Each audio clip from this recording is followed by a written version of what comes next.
बेहतर नॉवल पढ़ने के लिए आप हमारे यूट्यूब चैनल और ऑडियो एक्सप्लेन टेलीग्राम चैनल से जुड़ सकते हैं। 301 निश्चिंत रहें। आखिरकार हुआंगफेंग की फैक्ट्री में जय जयकार की आवाज आ रही थी। पहला सीवेज उपचार उपकरण ऑफलाइन और असेंबल किया गया था। हुआंगफेंग, गुओ लियांग और सामान्य श्रमिकों सहित हर कोई ताजा उपकरण के पास इकट्ठा हुआ और उत्सुकता से छोटे आदमी को देखा। क्या वो सचमुच उतना अच्छा है जितना आप कहते हैं? गुओ लियांग ने अविश्वास से पूछा।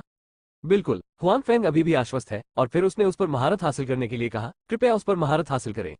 कोई बात नहीं बॉस, मास्टर। उन्होंने कहा कि हुआंगफेंग ने उनसे जो करने के लिए कहा, स्वाभाविक रूप से उसे व्यक्तिगत रूप से अभ्यास करना था। हालांकि मास्टर ने पहले सीवेज उपचार उपकरण नहीं देखे थे, उन्होंने चित्र देखे थे। इसके अलावा उन्होंने पहले भी ऐसी ही कई चीजें देखी थी। मास्टर ने उपकरण चालू किया और फिर भारी धातुओं से युक्त तैयार पानी और विभिन्न विविध पदार्थों से युक्त कुछ पानी उपकरण में डाला। फिर पानी के आउटलेट पर उसने साफ पानी बहता हुआ देखा। पानी निकलने की गति बहुत तेज थी। कुछ ही समय में उपकरण में डाला गया मल पूरी तरह से भस्म हो गया। दूसरे निकास पर मल का सारा मलबा नीचे गिर गया। जल्दी पानी की गुणवत्ता का परीक्षण करें। गुओ लियांग हुआंगफेंग से अधिक चिंतित है। वो उसे तत्काल मास्टर करने के लिए कहता है। सीवेज ट्रीटमेंट प्लांट के रूप में उनके पास यहाँ सभी प्रकार के माप उपकरण हैं। मास्टर, वो इसके लिए कोई अजनबी नहीं है। वो मापने के लिए सभी प्रकार के उपकरणों का उपयोग करता है। निरंतर माप के साथ मास्टर का चेहरा धीरे धीरे बदल गया, गंभीर और गंभीर हो गया और अधिक हैरान हो गया। आसपास के सभी लोग घबराकर मास्टर की ओर देख रहे हैं। यहाँ तक कि हुआंगफेंग भी आसपास के वातावरण से संक्रमित है। वो घबराहट से मास्टर की ओर देखता है और उसके उत्तर की अपेक्षा करता है।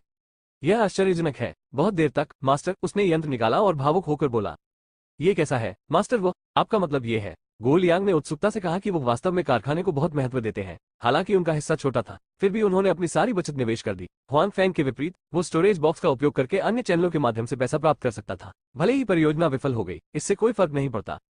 गुओ लियांग ने इस परियोजना से बहुत उम्मीदें लगाई हैं और स्वाभाविक रूप से वो विफलता का सामना नहीं करना चाहते हैं।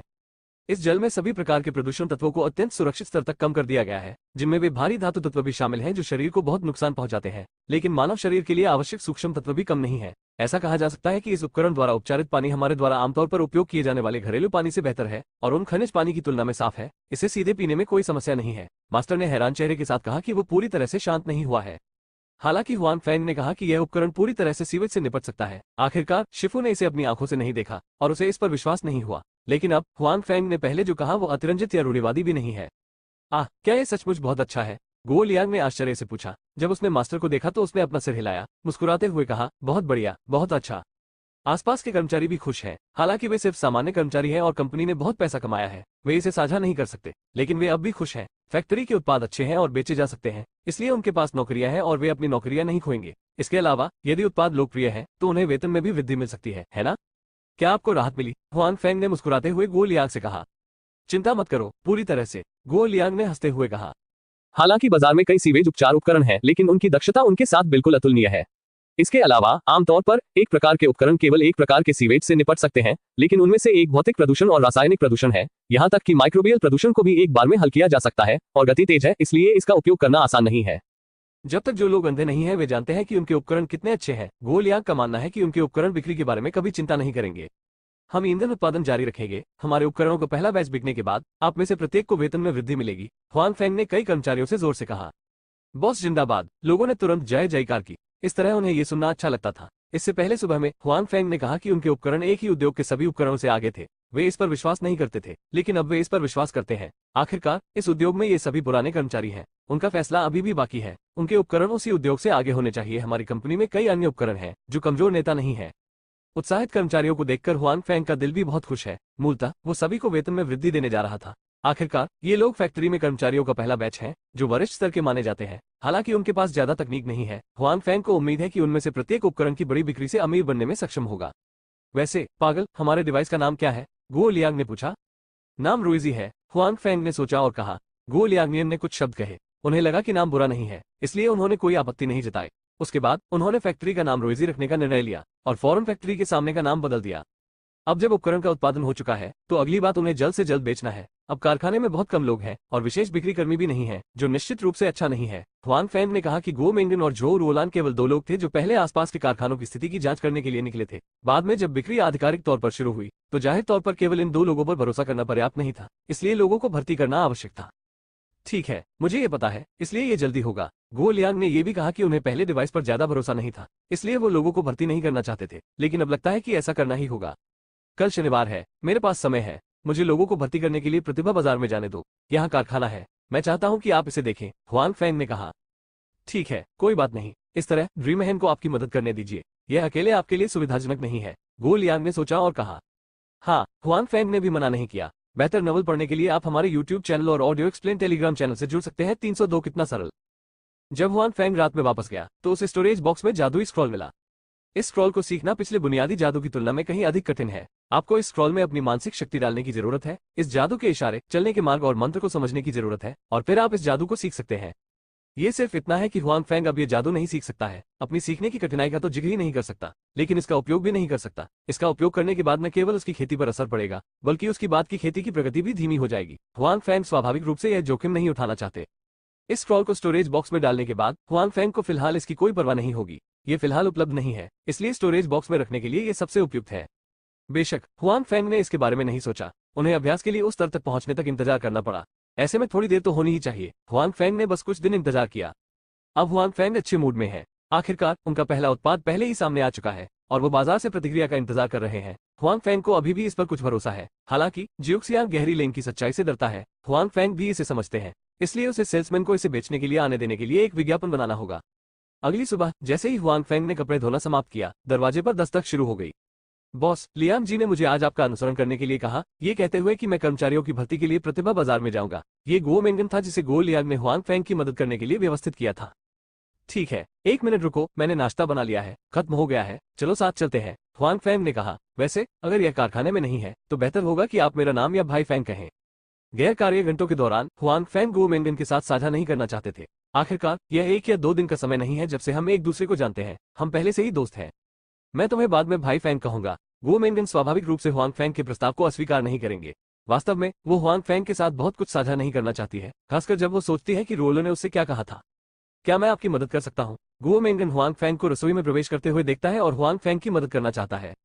नहीं, आप बाहर इंतजार कर सकते हैं, आपने मेरे लिए बहुत सारे भोजन बनाए हैं। आज मैं चाहता हूं कि आप मेरी कला का स्वाद चखें, हुआंग फैंग ने कहा। गो मेंगन ने मना नहीं किया। वह आज्ञाकारी ढंग से लिविंग रूम में बैठी रही। वो हुआंग फैंग की शिल्प कौशल के बारे में भी उत्सुक थी। निस्संदेह उसे अधिक आशा नहीं थी।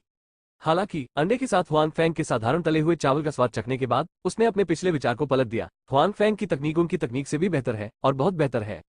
उसके बारे में क्या ख्याल है? मेरा कौशल बुरा नहीं है ना? हुआंग फैंग ने गो मेंगन के चेहरे पर आश्चर्यचकित भाव देखा और गर्व से कहा। ठीक है, मेरे से बहुत बेहतर, गो मेंगन ने ईमानदारी से कहा। रात के खाने के बाद वे सीधे प्रतिभा बाजार में गए और एक पद पाने के लिए प्रबंधन कार्यालय में कुछ पैसे खर्च किए। हालांकि यह बहुत अच्छा नहीं था, लेकिन बुरा भी नहीं था। हुआंग फैंग और गो मेंगन ने भर्ती की जानकारी पूरी कर ली है। अभी 9 भी नहीं बजे हैं। हालांकि इस समय पूरा टैलेंट बाजार लोगों से भरा हुआ है, क्योंकि यह स्नातक सत्र है। पूरे प्रतिभा बाजार में कई नए स्नातक हैं। बेशक कार्य अनुभव वाले कई लोग हैं। जैसे ही हुआंग फैंग का बूथ पूरा हुआ, बहुत से लोग देखने आते हैं। हालांकि अपने कारखाने का परिचय देखने के बाद उनमें से अधिकांश पहले ही मुड़कर चले गए हैं। आखिरकार हुआंग फैंग का कारखाना 20 से अधिक लोगों के लिए बहुत छोटा है। कई स्नातकों के लिए जिन्होंने अभी अभी स्नातक किया है और अपना कौशल दिखाने के लिए एक बड़ी कंपनी ढूंढना चाहते हैं, वे इसे बिल्कुल भी नहीं देख सकते हैं। हुआंग फैंग इस स्थिति से आश्चर्यचकित या आश्चर्यचकित नहीं है। आखिर वो भी शुरू में यहीं आए थे। जब उन्होंने स्नातक की उपाधि प्राप्त की तो वे महत्वाकांक्षा से भरे हुए थे। उन्होंने उन छोटे उद्यमों को भी हेय दृष्टि से देखा। वो अच्छे उपचार और विकास की संभावनाओं वाली एक बड़ी कंपनी ढूंढना चाहते थे। परिणामस्वरूप उसके सिर पर चोट लगी और वो कंपनी में प्रवेश करना चाहता था। कंपनी में बहुत सारे लोग हैं और प्रतिस्पर्धा बहुत बड़ी है, वो अंदर जा ही नहीं सकता। लेकिन जब वो एक छोटी कंपनी ढूंढना चाहता है तो वो बहुत समय बर्बाद कर चुका होता है। इसके अलावा इस समय उन्होंने ये भी पाया कि कई लोगों के विचार उनके जैसे ही हैं। वे पहले एक छोटी कंपनी ढूंढना चाहते हैं, इसलिए बहुत प्रतिस्पर्धा है। हुआंग फैंग को पता है कि वर्तमान स्नातक जिन्होंने अभी अभी विश्वविद्यालय छोड़ा है, वे जल्द ही वास्तविकता से रूबरू होंगे। अंत में उन्हें इस तथ्य को स्वीकार करना होगा कि उन्हें काम पर जाने के लिए एक छोटी कंपनी या कारखाने में जाना होगा जिसे वे पहले तुच्छ समझते थे। उस समय ये छोटी कंपनी थी जिसने उन्हें अपनी कंपनी के बजाय चुना, जब तक कि वे हर समय कोई काम न करने को तैयार न हो। हुआंग फैंग के बूथ के सामने लोग एक के बाद एक पूछताछ करने आए और अपना बायोडेटा जमा किया। उनमें से कई वास्तव में काम करने के लिए हुआंग फैंग के कारखाने में नहीं जाना चाहते थे, बल्कि अधिक विकल्पों के साथ एक से अधिक में निवेश करना चाहते थे। शायद अंत में उन्हें याद नहीं रहा कि उन्होंने किस बायोडेटा में निवेश किया था। हालांकि हुआंग फैंग अभी भी गंभीर है। उन्होंने सारे बायोडेटा इकट्ठा कर लिए हैं। उनकी फैक्ट्री का विस्तार निश्चित रूप से जारी रहेगा। भविष्य में वो न केवल सेल्स पर्सन की भर्ती करेगा, बल्कि अन्य पदों पर भी प्रतिभाओं की आवश्यकता होगी। इन बायोडेटा का बाद में उपयोग किया जा सकता है। जो लोग विशिष्ट भर्ती जानकारी मांगने के लिए बैठते हैं, हुआंग फैंग और गो मेंगन दोनों एक एक करके जवाब देने के लिए बहुत धैर्यवान हैं। वे अब भी छोटी फैक्ट्रियां हैं और वे इन लोगों की उपेक्षा करने के योग्य नहीं है। इन लोगों के सवालों का जवाब देते समय हुआंग फैंग को भी लगा कि कुछ महीने पहले उन्हें इन लोगों में अपनी परछाई भी दिखी थी। कुछ महीने पहले उस समय उसे भंडारण बॉक्स नहीं मिला और वो सिर्फ एक साधारण व्यक्ति था। वो दिन भर काम को लेकर परेशान रहता था। उसके पास कोई काम नहीं था, इसलिए उसे तुरंत नौकरी ढूंढनी पड़ी। उसे ये सोचना था कि जब उसके पास नौकरी हो तो क्या करना चाहिए। केवल कुछ महीने पहले मैं इस प्रतिभा बाजार में एक नियमित ग्राहक था। बेशक मैं फैक्ट्री का बॉस और साक्षात्कारकर्ता नहीं हूँ, बल्कि मेरे सामने मौजूद इन लोगों की तरह एक साधारण नौकरी चाहने वाला हूँ। हुआंग फेंग, तुम यहाँ कैसे हो? जब हुआंग फेंग उसके सामने थोड़ा कम था, उसने अचानक एक आवाज सुनी जो थोड़ी आश्चर्यचकित और परिचित थी। हुआंग फेंग सहजता से स्पीकर की ओर देखता है, फिर वो स्तब्ध रह जाता है, लेकिन बस इतना ही। उनके चेहरे पर और कोई अनावश्यक भाव नहीं है। ओह, इसका कारण यह है कि वांग टोंगटोंग बहुत चतुर है। हुआंग फेंग ने अपने बायोडेटा को व्यवस्थित करना जारी रखते हुए लापरवाही से कहा। हाँ, यह वांग टोंगटोंग थी, जिस प्रेमिका के बारे में उसने कॉलेज में बात की थी, जो हुआंग फेंग के सामने आई थी। बेहतर नॉवल पढ़ने के लिए आप हमारे YouTube चैनल और ऑडियो एक्सप्लेन टेलीग्राम चैनल से जुड़ सकते हैं। 303 ईर्ष्या। वांग टोंगटोंग हुआंग फेंग के कॉलेज के सहपाठी हैं। इन दोनों का पहले ही ब्रेकअप हो चुका है। ब्रेकअप के बाद हुआंग फेंग को वांग टोंगटोंग फिर से नहीं मिला। अब तो अकेले ही, उनके पास संपर्क जानकारी भी नहीं थी। अगर वे आज यहाँ नहीं मिले तो हुआंग फेंग ने सोचा कि वो उस महिला को भूल जाएगा। जब उसने हुआंग फेंग का रवैया देखा तो वांग टोंगटोंग ने भौहें चढ़ा दी। हालांकि वो अब हुआंग फेंग को पसंद नहीं करती थी। उसे लगता था कि हुआंग फेंग खुद से मेल नहीं खा सकता है, लेकिन वो हुआंग फेंग की उसके प्रति उपेक्षा को स्वीकार नहीं कर सकती थी, क्योंकि कॉलेज में हुआंग फेंग उसे बहुत पसंद करता था। उसे लेकर बहुत घबराया हुआ था और अंत में उसने हुआंग फेंग को छोड़ दिया। इसलिए उसे लगा कि हुआंग फेंग अभी भी मुझे खुद की तरह परवाह करता है, लेकिन मैं खुद को तब तक नहीं खोज पाता जब तक मुझे पता नहीं चलता कि मैं खुद से मेल नहीं खा सकता। इस बिंदु से हुआंग फेंग बहुत आत्मसचेत है। हालांकि अब हुआंग फेंग का रवैया वांग टोंगटोंग को बहुत असहज महसूस कराता है, जैसे उनका अपमान किया गया हो। ग्रामीण इलाके का एक गरीब आदमी हुआंग फेंग खुद को इतना नजरअंदाज क्यों करता है? हुआंग फेंग, लंबे समय से संपर्क नहीं किया है। अब आप कहाँ हैं? वांग टोंगटोंग ने हुआंग फेंग पर नजर डाली और कहा कि हुआंग फेंग के कपड़े अभी भी सैकड़ों युआन के साथ सस्ते सामान हैं, जो विश्वविद्यालय के समान है। स्नातक होने के बाद इतने लंबे समय तक ऐसा लगता है कि उसने कोई प्रगति नहीं की। ऐसा लगता है कि उसकी मूल पसंद सही थी, उसने उसे पहले ही छोड़ दिया। वांग टोंगटोंग की पारिवारिक स्थितियां इतनी अच्छी नहीं है। हालांकि वो आनंद लेने और तुलना करने के बारे में अधिक चिंतित है। जब वो हुआंग फेंग के साथ थी तो वो हुआंग फेंग की ईमानदारी से प्रभावित हुई। हालांकि उसे जल्द ही एहसास हुआ कि वो वास्तव में हुआंग फेंग को पसंद नहीं करती थी। उसे केवल मूल्यवान होने का एहसास पसंद था। इसके अलावा हुआंग फेंग अपनी भौतिक जरूरतों को पूरा नहीं कर सका, इसलिए एक अमीर दूसरी पीढ़ी द्वारा उसका पीछा करने के बाद उसने पुरानी यादों के निशान के बिना निर्णायक रूप से हुआंग फेंग को छोड़ दिया। अब ऐसा लगता है कि हुआंग फेंग बिल्कुल वैसा ही है जैसा उसने सोचा था। बिल्कुल कोई परिवर्तन नहीं हुआ है और उसकी आय निश्चित रूप से अधिक नहीं है। एक कंपनी में सुरक्षा। हुआंग फेंग ने कहा कि उन्होंने इस बारे में छिपाया या झूठ नहीं बोला। उनकी वर्तमान पहचान वास्तव में एक सुरक्षा गार्ड है। जहां तक फैक्ट्री की बात है, वो नहीं आया और उसके पास कोई काम नहीं था। सुरक्षा। वांग टोंगटोंग थोड़ी देर रुकी और फिर उसके चेहरे पर तिरस्कार का भाव बिना किसी छुपाव के सामने आ गया। उसने सोचा कि हुआंग फेंग ने अच्छा मिश्रण नहीं किया है, लेकिन उसने यह उम्मीद नहीं की थी कि मिश्रण इतना खराब होगा। यह इतना अच्छा था कि वह एक कॉलेज की छात्रा थी। वह दूसरों के लिए सुरक्षा गार्ड के रूप में काम करने गई थी। हाँ, हुआंग फेंग ने सिर हिलाया। उसका चेहरा बिल्कुल भी नहीं बदला, जैसे कि उसने वांग टोंगटोंग के चेहरे पर अवमानना नहीं देखी हो। आपने विश्वविद्यालय में जो सीखा वो बेकार नहीं है। ऐसा लगता है कि वांग टोंगटोंग पूछने को लेकर बहुत चिंतित है। वास्तव में जब उन्होंने विश्वविद्यालय से स्नातक की उपाधि प्राप्त की तो वांग टोंगटोंग ने जो कुछ भी सीखा था उसे अपने शिक्षक को लौटा दिया। उसने कुछ सीखा ही नहीं। वो बस यही सोचती थी कि कैसे कपड़े पहने जाए, कैसे तुलना की जाए और कहाँ पढ़ाई की जाए। लेकिन अब ऐसा लगता है कि उसने विश्वविद्यालय में सीखी गई सभी चीजों का उपयोग किया है, जबकि हुआंग फेंग बेकार है। परिवार का भरण पोषण करने का कोई रास्ता नहीं है। हुआंग फेंग ने कहा कि जब उन्होंने सुरक्षा गार्ड का साक्षात्कार लेने का फैसला किया तो यही वास्तविक विचार था। उस समय उसके पास किराया देने के लिए पैसे लगभग खत्म हो गए थे और कोई अन्य विचार नहीं था। तो तुम यहाँ क्या कर रहे हो? वांग टोंगटोंग ने हुआंग फेंग की व्यस्त उपस्थिति को देखा और कहा। भर्ती। हमें कारखाने में लोगों को भर्ती करने की आवश्यकता है। कोई अन्य बेकार लोग नहीं है, इसलिए मैं आऊंगा। हुआंग फेंग ने कहा, तुम यहाँ क्या कर रहे हो?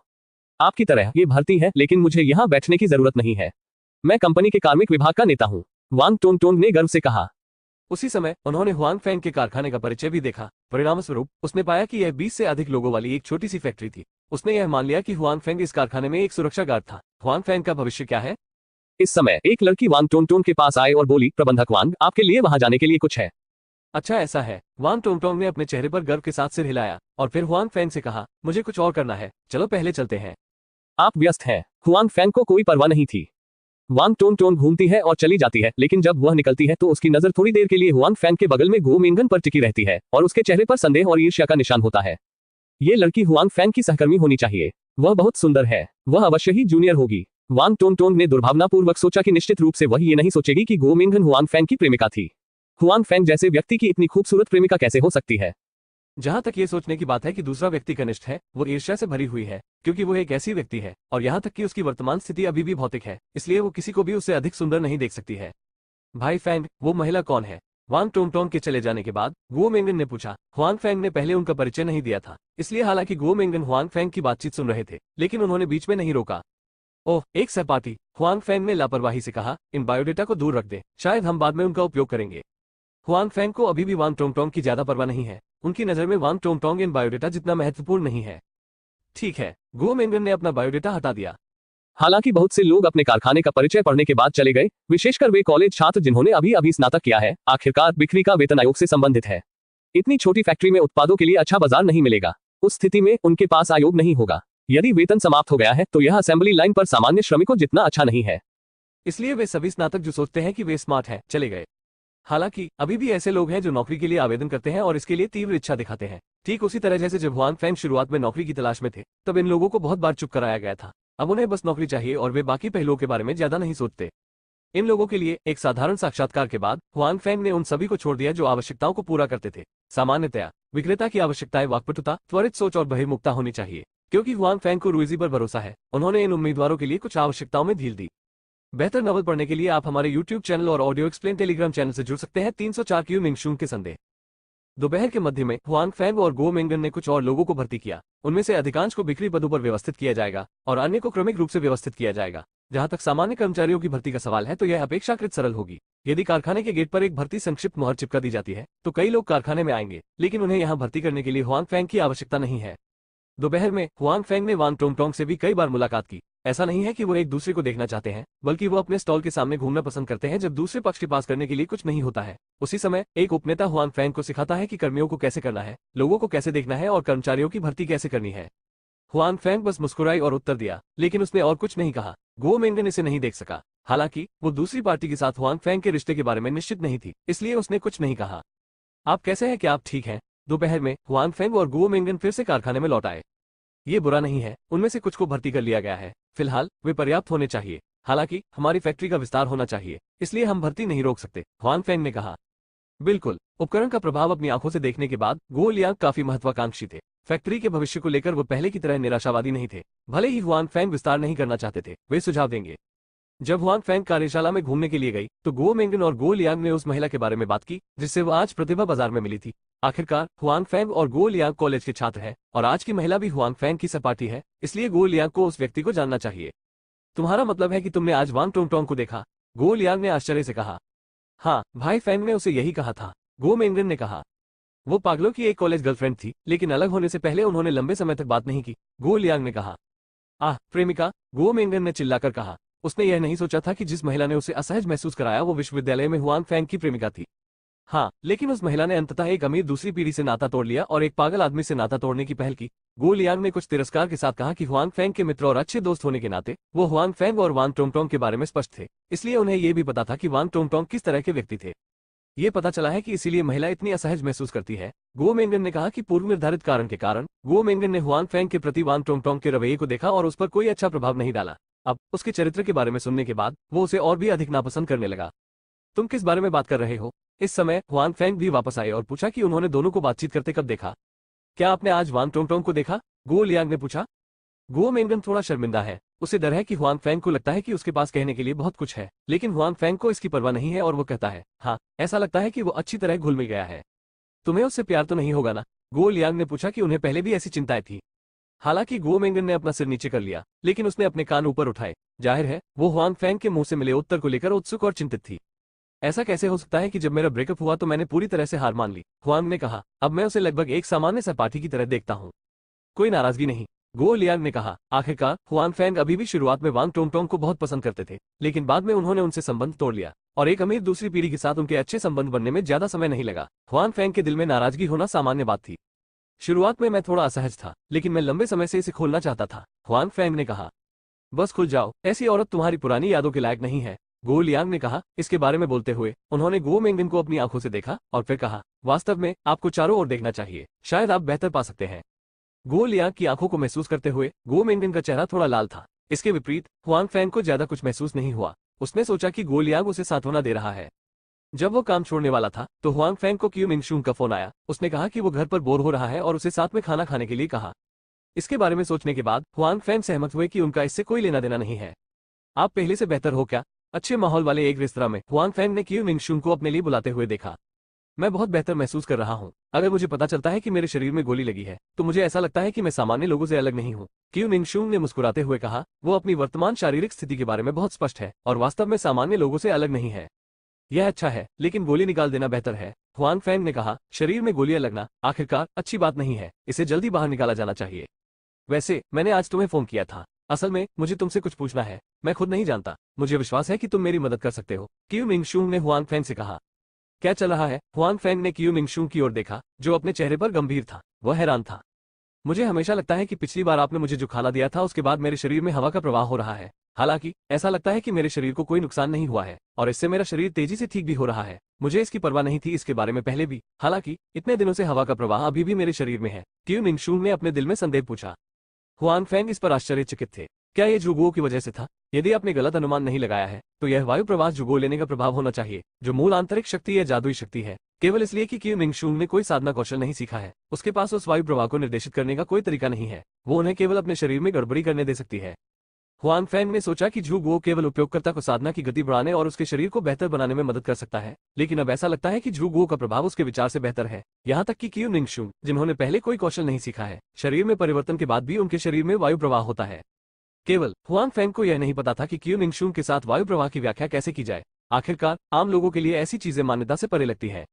क्या आप कुछ जानते हैं? मुझे इसके बारे में बताएं। हालांकि वायु प्रवाह ने मेरे शरीर को नुकसान नहीं पहुंचाया, फिर भी मुझे पता है कि यह क्या है। मैं हमेशा असहज महसूस करता हूँ।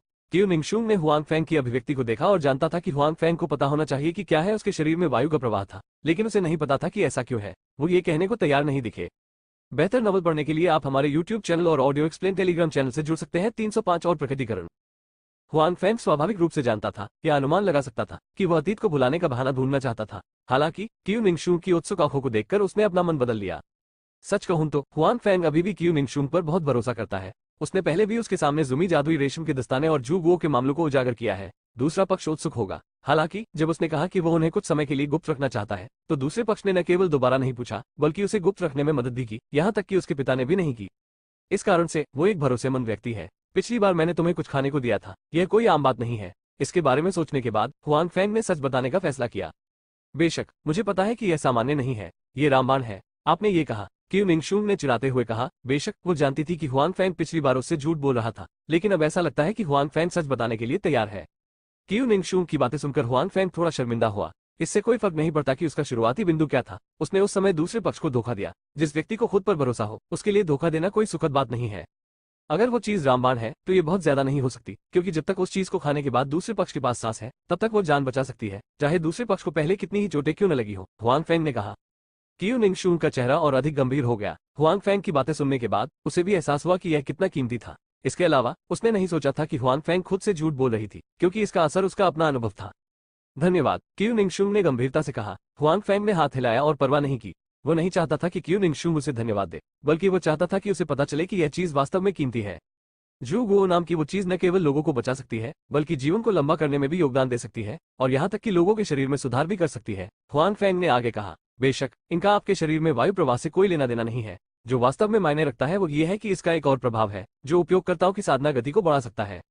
साधना की गति बढ़ाएं। क्यू मिंगशुंग ने अपनी आंखें चौड़ी की और आश्चर्य से हुआन फैंग को देखा। हालांकि उनका आश्चर्य हुआन फैंग के विचार से अलग था। आंतरिक शक्ति की खेती की गति बढ़ाएं। क्या आंतरिक शक्ति वास्तव में मौजूद है?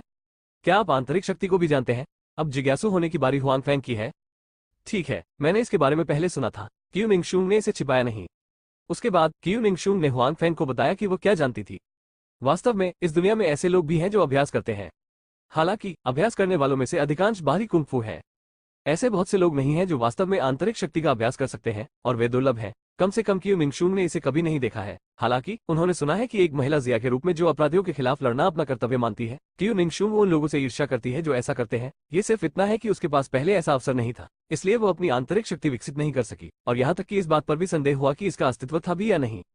अब जब हुआन फैंग के शब्दों को सुना तो उसने जो तथाकथित जुगो खाया वो खेती की गति को बढ़ा सकता है। उसका पहला विचार आंतरिक शक्ति है। यदि उसने सही अनुमान लगाया और हुआन फैंग ने कहा कि यह सच है तो इसका मतलब है कि आंतरिक शक्ति वास्तव में मौजूद है। हाँ, आप जो फल खाते हैं वो वास्तव में आंतरिक शक्ति की खेती की गति को बढ़ा सकता है, लेकिन आपके शरीर में वायु का प्रवाह आंतरिक शक्ति नहीं है, हुआन फैंग ने कहा। मूल रूप से जब हुआन फैंग ने कहा कि झू गुओ आंतरिक शक्ति की खेती से संबंधित था, तब भी वो सोच रही थी कि उसके शरीर में वायु प्रवाह आंतरिक शक्ति हो सकता है। क्यू मिंगशुंग बहुत उत्साहित था। लेकिन अब जब हुआंग फैंग ने कहा कि वायु प्रवाह आंतरिक शक्ति नहीं थी तो क्यू मिंगशुम बहुत निराश हुए। यह आंतरिक शक्ति नहीं है बल्कि यह जादू है, हुआंग फैंग ने जारी रखा। जादू, वो क्या है? जाहिर है क्यू मिंगशुम उपन्यासों के प्रशंसक नहीं है, वो नहीं जानता कि जादू क्या है। तब हुआंग फैंग ने क्यू मिंगशुम को जादू और जादू के बारे में बताया। उसके बाद क्यू मिंगशुम को समझ आया कि जादू क्या था और जादू और आंतरिक शक्ति में क्या समानता थी। तो मैं इस जादू का उपयोग कैसे करूं? ये जानने के बाद कि उसके शरीर में किस तरह का जादू है, क्यू की जिज्ञासा पूरी तरह से शांत हो गई है। वो मूल रूप से आंतरिक शक्ति विकसित करने में रुचि रखती थी। अब वो आंतरिक शक्ति तो विकसित नहीं कर सकती, लेकिन संयोग से उसे लगभग वही जादुई शक्ति प्राप्त हो गई। यहाँ तक कि जादू भी आंतरिक शक्ति से अधिक कठिन है। स्वाभाविक रूप से उसकी रुचि इस बात में है कि खेती कैसे की जाए। वास्तव में क्यू मिंगशुम की किस्मत बहुत अच्छी है। आपको पता होना चाहिए कि हुआंग फैंग जादू की खेती करते हैं। किज़ेदान खाने के बाद वो अपनी जादुई प्रतिभा को जगाता है और फिर जादू की खेती करता है। थोड़ी देर बाद वो हवा में मौजूद कुछ जादुई तत्वों को अपने शरीर में अवशोषित कर लेता है और उन्हें जादू में बदल देता है। इस प्रकार वो जादू का प्रयोग कर सकता है। लेकिन क्यू मिंगशुम जू गो के प्रभाव के कारण है, उसे खुद को विकसित करने की जरूरत नहीं है। उसके शरीर में पहले से ही वायु का प्रवाह यानी जादू है। जब तक वो इन जादू का उचित मार्गदर्शन करती है वो हुआंग फैंग के साथ अभ्यास कर सकती है। ये हुआंग फैंग से कम है। इसके अलावा उसे किज़ेदान लेने की जरूरत नहीं है, इसलिए वो पृथ्वी पर दूसरी ऐसी महिला बन गई है जो जादुई लोगों की खेती कर सकती है।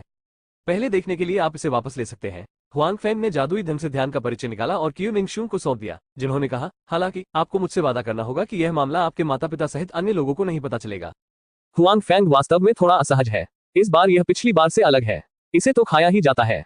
दूसरों के लिए इस पर और अधिक संदेह करना बेकार है। हालांकि यदि यह पुस्तक अन्य लोगों द्वारा देखी जाएगी तो कुछ होगा। यदि हुआंग फैंग को नहीं लगता कि क्यू मिंगशुम भरोसेमंद है तो उन्होंने इस पुस्तक को बाहर नहीं निकाला होता। क्यू मिंगशुम ने सिर हिलाया, किताब ली और उसे पढ़ा। कुछ ही समय में उन्होंने किताब हुआंग फैंग को लौटा दी। आपका क्या मतलब है? हुआंग फैंग को कुछ संदेह है? मैंने विषय वस्तु को स्पष्ट रूप से लिखा है। इस पुस्तक को मेरी तरफ रखना सुरक्षित नहीं है। बेहतर होगा कि मैं इसे आपकी तरफ रख दूं। क्यू मिंगशुम ने कहा कि हुआंग फैंग की बाजीगरी देखने के बाद उन्होंने किताब निकाली। क्यू मिंगशुम को पता था कि किताब को हुआंग फैंग के स्थान पर रखना सुरक्षित था। इतनी तेजी? हुआंग फैंग थोड़ा आश्चर्यचकित हुआ। कुआ, क्यू मिंगशुम ने सिर हिलाया। इसके अलावा अगर मैं भूल जाऊं तो मैं आपसे पूछ सकता हूं।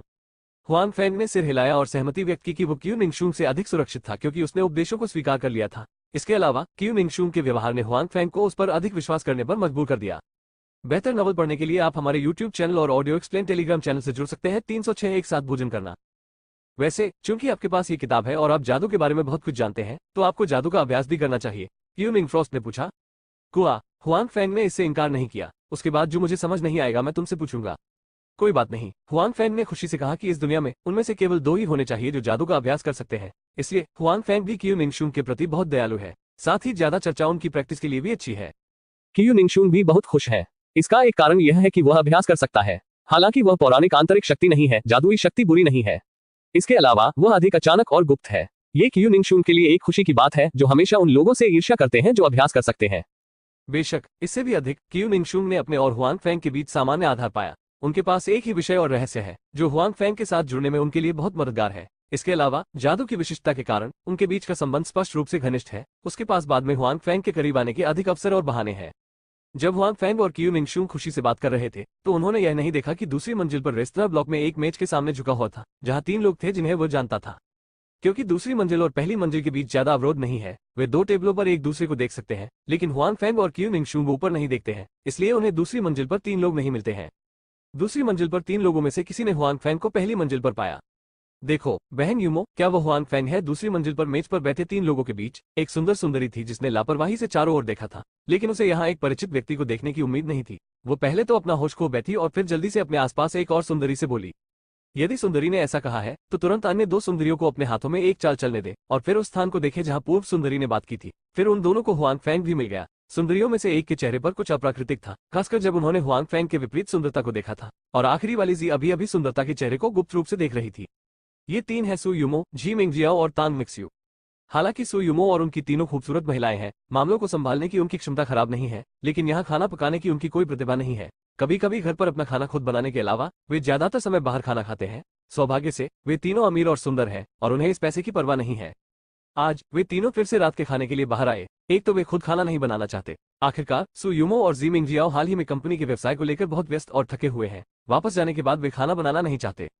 दूसरा कारण यह है कि टैंग मिक्स्यू ने यहाँ कुछ दिनों तक जांच की है और आखिरकार उस परियोजना पर निर्णय लिया है जिसमें वह निवेश करना चाहती है। इसलिए आज जश्न मनाने के लिए दोनों को भोजन के लिए बाहर ले जाएं और वैसे उसके भविष्य के करियर के लिए शुभकामनाएं दें। सहज नौकायन। उन्हें उम्मीद नहीं थी कि वे यहाँ हुआंग फैंग से मिलेंगे और हुआंग फैंग अभी भी एक खूबसूरत महिला के साथ खाना खा रहे थे। जी मिंगजियाओ के मन में कोई विशेष भावना नहीं थी, सिर्फ इसलिए कि वो यहाँ हुआंग फैंग से मिली और आश्चर्यचकित रह गई। सु यूमो का मूड इतना अच्छा नहीं है। आखिरकार वो हुआंग फैंग को पसंद करती है। हालांकि उसने हुआंग फैंग मिंग से बात नहीं की, नहीं उसके पास बहुत अधिक स्पष्ट कार्य थे। वो अपने स्वयं के विचारों वाली व्यक्ति है और एक ऐसी व्यक्ति भी है जो अपने दिल को पहचान सकती है, इसलिए वो अपने दिल के वास्तविक विचारों को समझती है। अब जब हुआंग फैंग एक और खूबसूरत महिला के साथ खाना खा रही है तो उसका मूड बहुत अच्छा नहीं होगा। हालांकि अब उसका केवल अपने वरिष्ठों और अधीनस्थों के साथ ही रिश्ता है, कोई अन्य अंतरंग रिश्ता नहीं है। उसके पास गुस्सा और ईर्ष्यालु स्थिति भी नहीं है, इसलिए वो केवल इसे सहन कर सकती है। लेकिन टैंग मक्सू सु यूमो के चेहरे को देख रहा है। उसने सचमुच अपना चेहरा बदला हुआ देखा और आह भरी। सिस्टर यूमो हर चीज में अच्छी है और उसमें मजबूत क्षमता है। वह प्यार में बहुत निष्क्रिय है। हालांकि उसने ये स्वीकार करने का साहस किया कि वह उसके सामने हुआंग फैंग को पसंद करती है। उसने बहुत स्पष्ट अभिव्यक्ति की हिम्मत नहीं की और सक्रिय रूप से हुआंग फैंग बेग का पीछा करने की हिम्मत नहीं की। अब खुद को दुखद तस्वीर देने के लिए देखा, वह भी बस दिल में चुपचाप सहती रही। चलो चले और उसे नमस्ते कहें, जी मिंगजियाओ ने अपनी आंखें घुमाते हुए कहा। सु यूमो रुकना चाहती है, लेकिन जी मिंगजियाओ के खत्म होने के बाद वो पहले चली गई। कोई रास्ता नहीं है, इसलिए सु यूमो को उसका अनुसरण करना होगा। हुआंग फैंग, संयोगवश क्या आप यहाँ हैं? जब हुआंग फैंग और क्यू मिंगशुंग ने जादू का अभ्यास करने का कुछ अनुभव सिखाया तो उन्होंने अचानक जी मिंगजियाओ की आवाज सुनी। वो पीछे मुड़ा और देखा कि जी मिंगजियाओ उसके पीछे खड़ा था। लेकिन हुआंग फैंग को यह उम्मीद नहीं थी कि न केवल जी मिंगजियाओ, सु यूमो और तांग मिक्सू उसके पीछे थे, बल्कि क्यू मिंगशुंग, जो हुआंग फैंग के विपरीत था, एक शीर्ष सुंदरी भी थी। इसलिए हुआंग फैंग की मेज अचानक पूरे रेस्तरां में सबसे आकर्षक जगह बन गई और लोगों की नजरें अनायास ही उस पर टिक गईं, खासकर वे पुरुष। खासकर इसलिए भले ही उनके आसपास महिलाएं हों, वे अपनी आंखों पर नियंत्रण नहीं रख पाते। यह एक संयोग है कि आप भी यहाँ हैं, हुआंग फैंग ने आश्चर्य से कहा।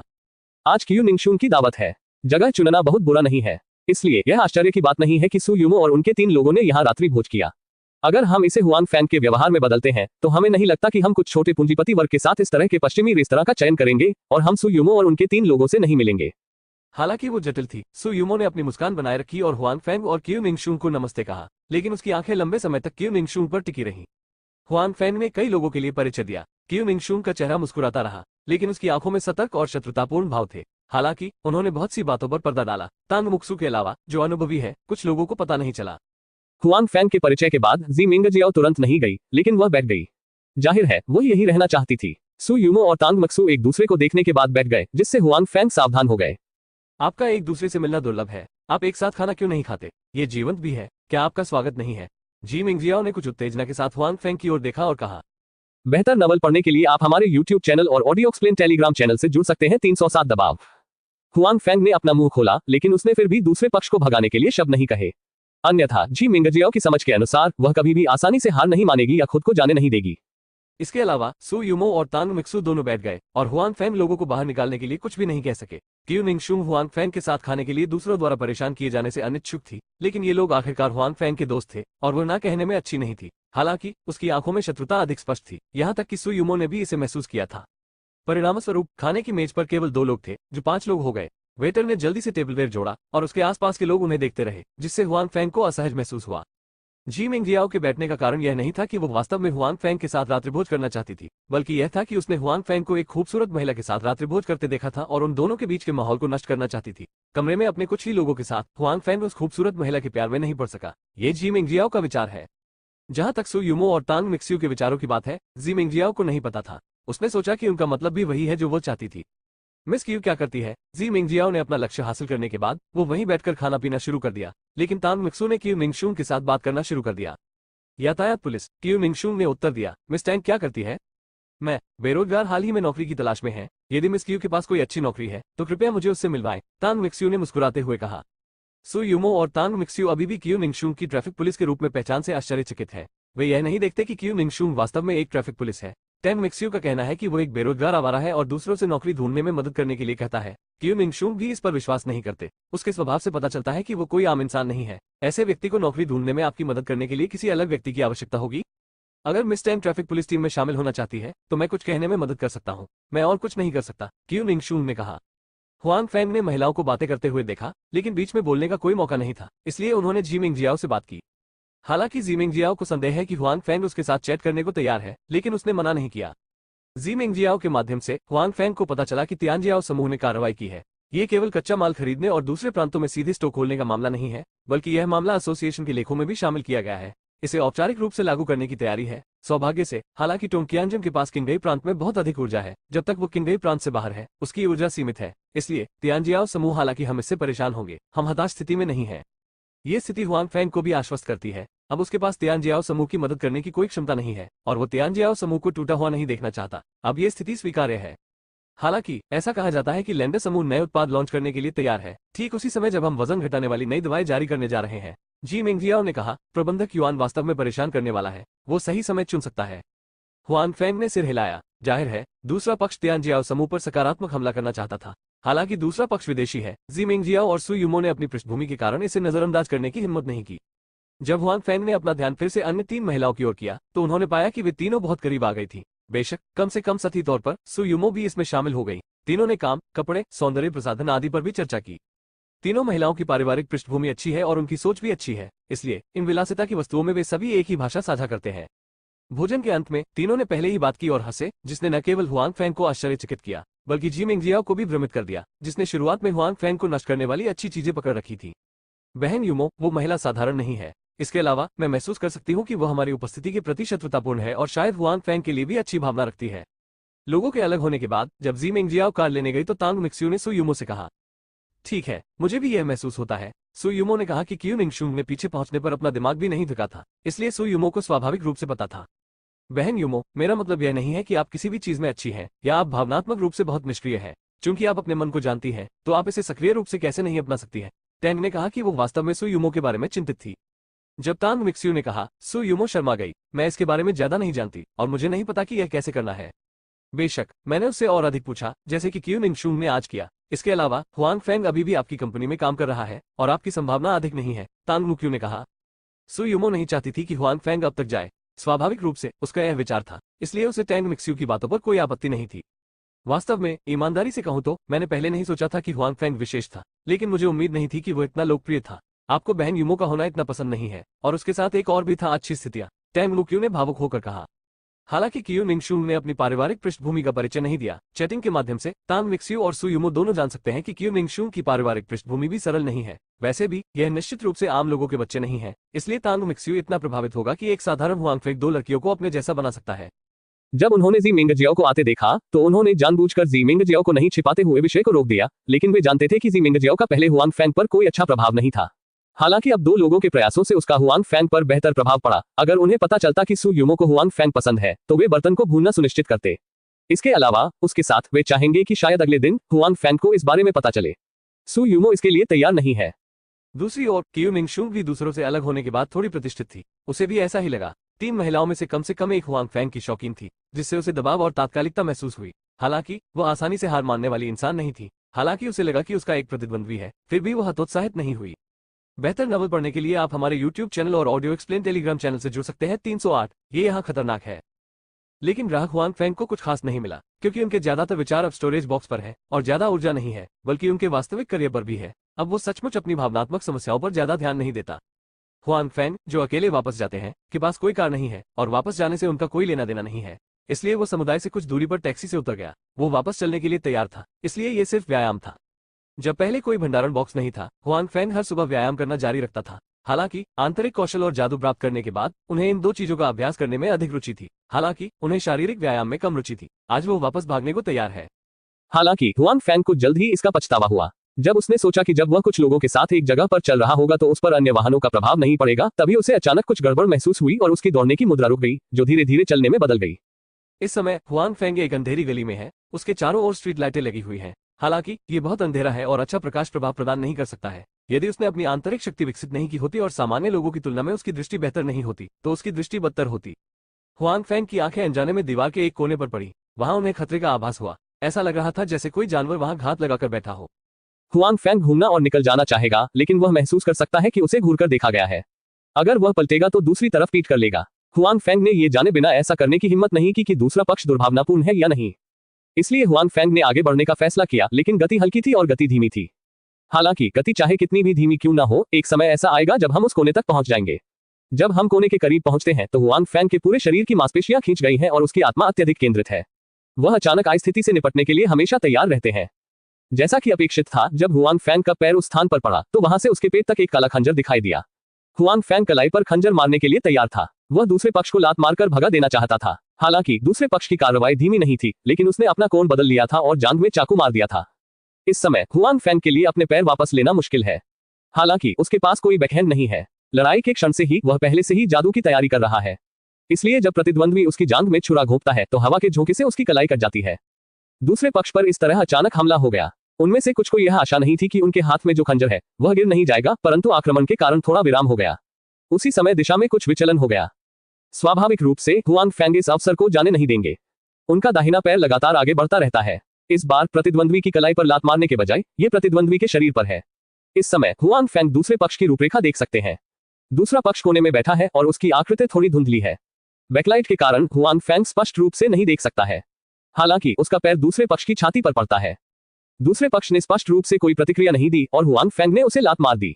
अचानक वह कराह उठा और अनियंत्रित रूप से पीछे झुक गया। हालांकि हुआंग फैंग बढ़त में थे। दूसरे पक्ष को लात मारने के बाद उसने दूसरे पक्ष के सिर पर फिर से लात मारी और दूसरे पक्ष को जमीन पर गिरा दिया। उसके बाद हुआंग फैंग ने उसे धमकाया और अपने शरीर के नीचे दबाया। उसके हाथ में जो खंजर था उसे भी उसने जब्त कर लिया। हालांकि हुआंग फैंग को जल्दी कुछ गलत महसूस हुआ। उसने महसूस किया कि दूसरी तरफ की छाती की मांसपेशियां बहुत विकसित हो गई थी और उस पर लेटने पर उसे नम और आरामदायक महसूस हुआ। जल्द ही हुआंग फैंग ने जवाब दिया। उसने जल्दी से अपने ऊपरी शरीर को ऊपर उठाया और एक दूसरे की ओर देखा। जैसा कि अपेक्षित था, मन रोशनी और अच्छी दृष्टि की मदद से उसने एक सुंदर चेहरा देखा, लेकिन इस खूबसूरत चेहरे पर यह थोड़ा शर्मिंदा, खूनी, थका हुआ और मैला था। इस समय दूसरा पक्ष निराशा और गुस्से में हुआंग को देख रहा था। काश मैं हुआंग फैंग को खा पाता।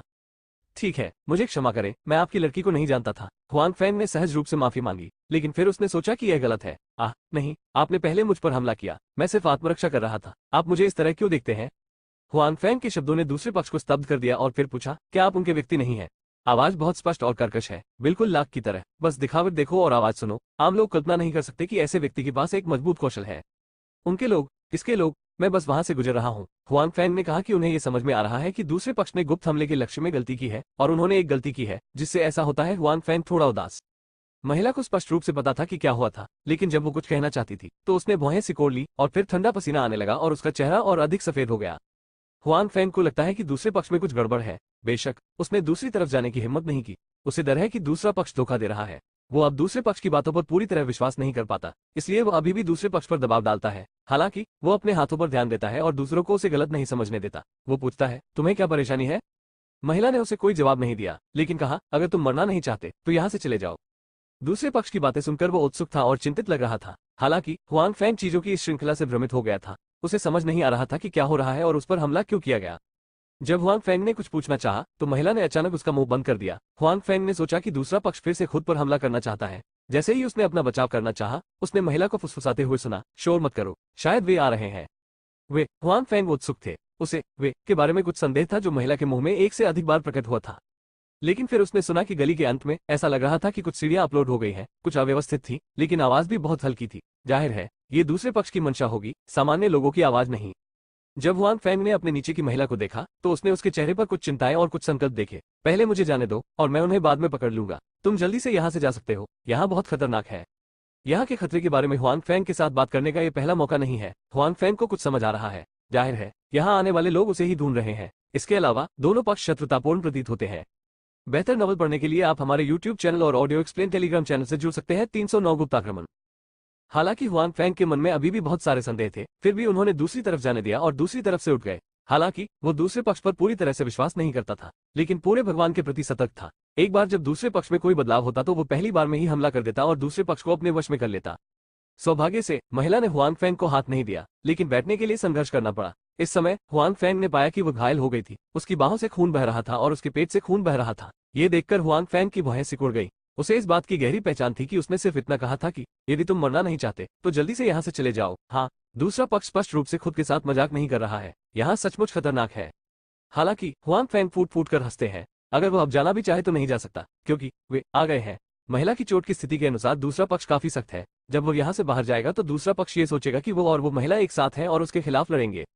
और तो और हुआंग फैंग को अपने दिल में बहुत सहानुभूति महसूस हुई जब उसने देखा कि महिला दर्द से पीड़ित थी और लड़ने के लिए उठना चाहती थी। निश्चित रूप से खूबसूरत महिलाओं के फायदे होते हैं। हुआंग फैंग ने मन ही मन सोचा कि इस महिला ने पहले भी अपने साथ कुछ किया है। हालांकि अब यह एक गलतफहमी लगती है। दूसरे पक्ष ने गलतफहमी की, लेकिन अब हुआंग फैंग को दूसरे पक्ष के प्रति सहानुभूति है, जिससे उसे मजाकिया महसूस होता है। हालांकि हुआन फैंग के पास जल्द ही इतना दिल और दिमाग नहीं था, क्योंकि वे कदम और करीब आ रहे थे। जाहिर है दूसरे पक्ष को पता चल सकता है कि महिला यही है। निस्संदेह दूसरे पक्ष को निश्चित रूप से यह नहीं पता कि यहाँ केवल महिला ही नहीं बल्कि वो स्वयं भी है। इस समय महिला ने हुआन फैंग को पूरी तरह से नजरअंदाज कर दिया है। वह अपने हाथ में खंजर रखती है और अपनी मृत आंखों से सामने की ओर देखती है। उसका पूरा शरीर शिकार करने वाली मादा तेंदुए की तरह तैयार है। अंततः पहला चित्र हुआन फैंग की दृष्टि में दिखाई दिया। इसी समय उसके बगल वाली महिला भी हिली, छलांग लगाई और खंजर उसके शरीर में घोंप दिया। दूसरा पक्ष स्पष्ट रूप से तैयार नहीं था। उसने उस पर जोरदार वार किया। जब महिला खंजर निकालकर दूसरों को मारने ही वाली थी तो उसका शरीर उड़कर वापस चला गया। ये उसकी अपनी इच्छा नहीं थी। आखिर वो इतना कठिन कार्य नहीं कर सकती थी। जाहिर है उसे वापस पीटा गया था। हुआन फैंग उसकी आकृति को देखता है और असहाय होकर उसे पकड़ लेता है। इस समय वो जमीन पर बैठा है और महिला का शरीर इसे पूरी तरह से अवरुद्ध कर देता है। खूबसूरत महिला, कृपया इसे आराम से करे। इस समय कई अन्य आंकड़े सामने आए, जिनमें से नेता ने खराब चीनी भाषा में कहा। जैसे ही हुआन फैंग ने सुना, उन्हें पता चल गया कि यह व्यक्ति चीनी नहीं है। महिला के शरीर के बगल की जगह से वो उन लोगों को देखता है। उनमें से 5 या 6 हैं। वे चीनी लोगों से काफी मिलते जुलते हैं। हालांकि हुआन फैंग को लगता है कि वे न केवल उनके उच्चारण हैं, बल्कि उनकी भावनाएं भी हैं। आपका सपना। मुझे नहीं पता कि यह महिला क्या सोचती है। उसका इरादा हुआन फैंग को छोड़ने का नहीं था। वो पीछे हुआन फैंग को धकने के लिए थोड़ा सा हिली हुई। इसके अलावा क्योंकि यह एक अंधेरी जगह है और दूसरी तरफ एक उज्ज्वल जगह है, उन लोगों को हुआन फैंग का अस्तित्व नहीं मिला। हालांकि हुआन फैंग जानता है कि यह अस्थायी है। जब तक वे अपने सामने प्रकाश के अनुकूल होते हैं, वे पाएंगे कि महिला के बगल में असामान्यता भी अपना अस्तित्व पा सकती है। अब एक बार जब दूसरा पक्ष उसे पा लेता है, तो चाहे वो कैसे भी समझाए कि वो और महिला एक दूसरे को नहीं जानते हैं, दूसरा पक्ष शायद इस पर विश्वास नहीं करेगा। इसलिए हुआन फैंग इसके लिए तैयारी कर रहा है। सपना। अरे अरे, क्या तुम मुझे याद दिला रहे हो कि देर हो रही है और आराम करने का समय हो गया है? मैं कुछ समय से चीन में हूँ और मेरे पास बहुत सी महिलाएं हैं, लेकिन मैंने अभी तक इसे नहीं खेला है। चीनी एजेंट, ऐसा लगता है कि मैं आज रात इस पछतावे की भरपाई कर लूंगा, पुरुष ने मुस्कुराते हुए महिला से कहा। पीछे हुआन फैंग महसूस कर सकता है कि उसके शरीर के सामने वाली महिला कांप रही है, डरी हुई नहीं है, बल्कि गुस्से में है। हालांकि इससे पहले उन्हें काफी चोट लगी थी। वो पहले ही बहुत ताकत खर्च कर चुकी थी, तभी उस पर अचानक हमला हुआ। बाद में उसे दूसरे पक्ष ने फिर से लात मारी, इसलिए उसमें कोई ताकत नहीं है। एक दूसरे पर हमला करना तो दूर, उसमें उठने की भी ताकत नहीं है। अगर तुम नहीं बोलोगी तो मैं इसे तुम्हारा डिफॉल्ट मान लूंगा। चलो नहाकर सो जाओ, ब्यूटी। ये कहते हुए कि वह आदमी ऊपर आएगा और महिला को ले जाएगा। मुझे मार डालो, अचानक महिला ने कहा। मार डालूंगा तुम्हें? मैं ये करूंगा, लेकिन जब मैं शांत हो जाऊंगा, अन्यथा इतनी खूबसूरत महिला आसानी से मर जाएगी। कितने अफसोस की बात है। दूसरी तरफ का आदमी पहले तो स्तब्ध रह गया, फिर मुस्कुराते हुए बोला। उसकी आंखें वायन रंग से भरी थी। बेशक वो सीधा नहीं रहना चाहता था। हालांकि वो अपने दिल में ऐसा सोचता था। वो एक दूसरे की हवा से कुछ उपयोगी चीजें भी प्राप्त करना चाहता था, जैसे कि उसका कोई साथी था या नहीं, और क्या उसके हाथ में कोई सबूत था। इसलिए वो अब इस महिला को मरने नहीं दे सकता। हालांकि महिला के पीछे हुआन फैंग जानता है कि महिला ने अभी जो कहा है वो विपरीत व्यक्ति के लिए नहीं है, बल्कि उसके लिए है। न केवल उसकी अपनी भावनाओं के कारण, बल्कि इसलिए भी क्योंकि महिला ने यह बात अपने सिर को थोड़ा झुकाकर कही है। हुआन फैंग को पता था कि यह महिला दूसरे पक्ष द्वारा पकड़ी नहीं जाना चाहती थी और अपमानित नहीं होना चाहती थी। हालांकि हुआन फैंग इसकी मदद नहीं कर सका। इसके अलावा हालांकि हुआन फैंग को दूसरे पक्ष की पहचान नहीं पता थी, लेकिन वो महिला के शरीर को जानता था और दूसरे पक्ष के कई लोग अब उसका पीछा कर रहे हैं। जाहिर है वे अच्छे लोग नहीं हैं और वे चीनी नहीं हैं। हुआन फैंग ने अपने मन में एक निर्णय लिया है। स्वाभाविक रूप से उसने इस महिला को नहीं मारा। जब विपरीत पक्ष का नेता इस महिला की वर्दी छीनने के लिए आया, तो हुआन फैंग ने अचानक कुछ महिलाओं को अपने शरीर से हटा दिया और उसकी मुट्ठी मार दी। साथ याओ वज्र मुट्ठी, यह अब हुआन फैंग की एकमात्र मुट्ठी तकनीक है। हालांकि वो इससे बहुत परिचित नहीं है, फिर भी वो कुछ शक्ति लगा सकता है जब वो पहले से तैयारी करता है और प्रतिद्वंद्वी इस पर ध्यान नहीं देता है। इसके अलावा हुआन फैंग के शरीर की ऊर्जा भी इस मुट्ठी तकनीक की शक्ति में सुधार कर सकती है।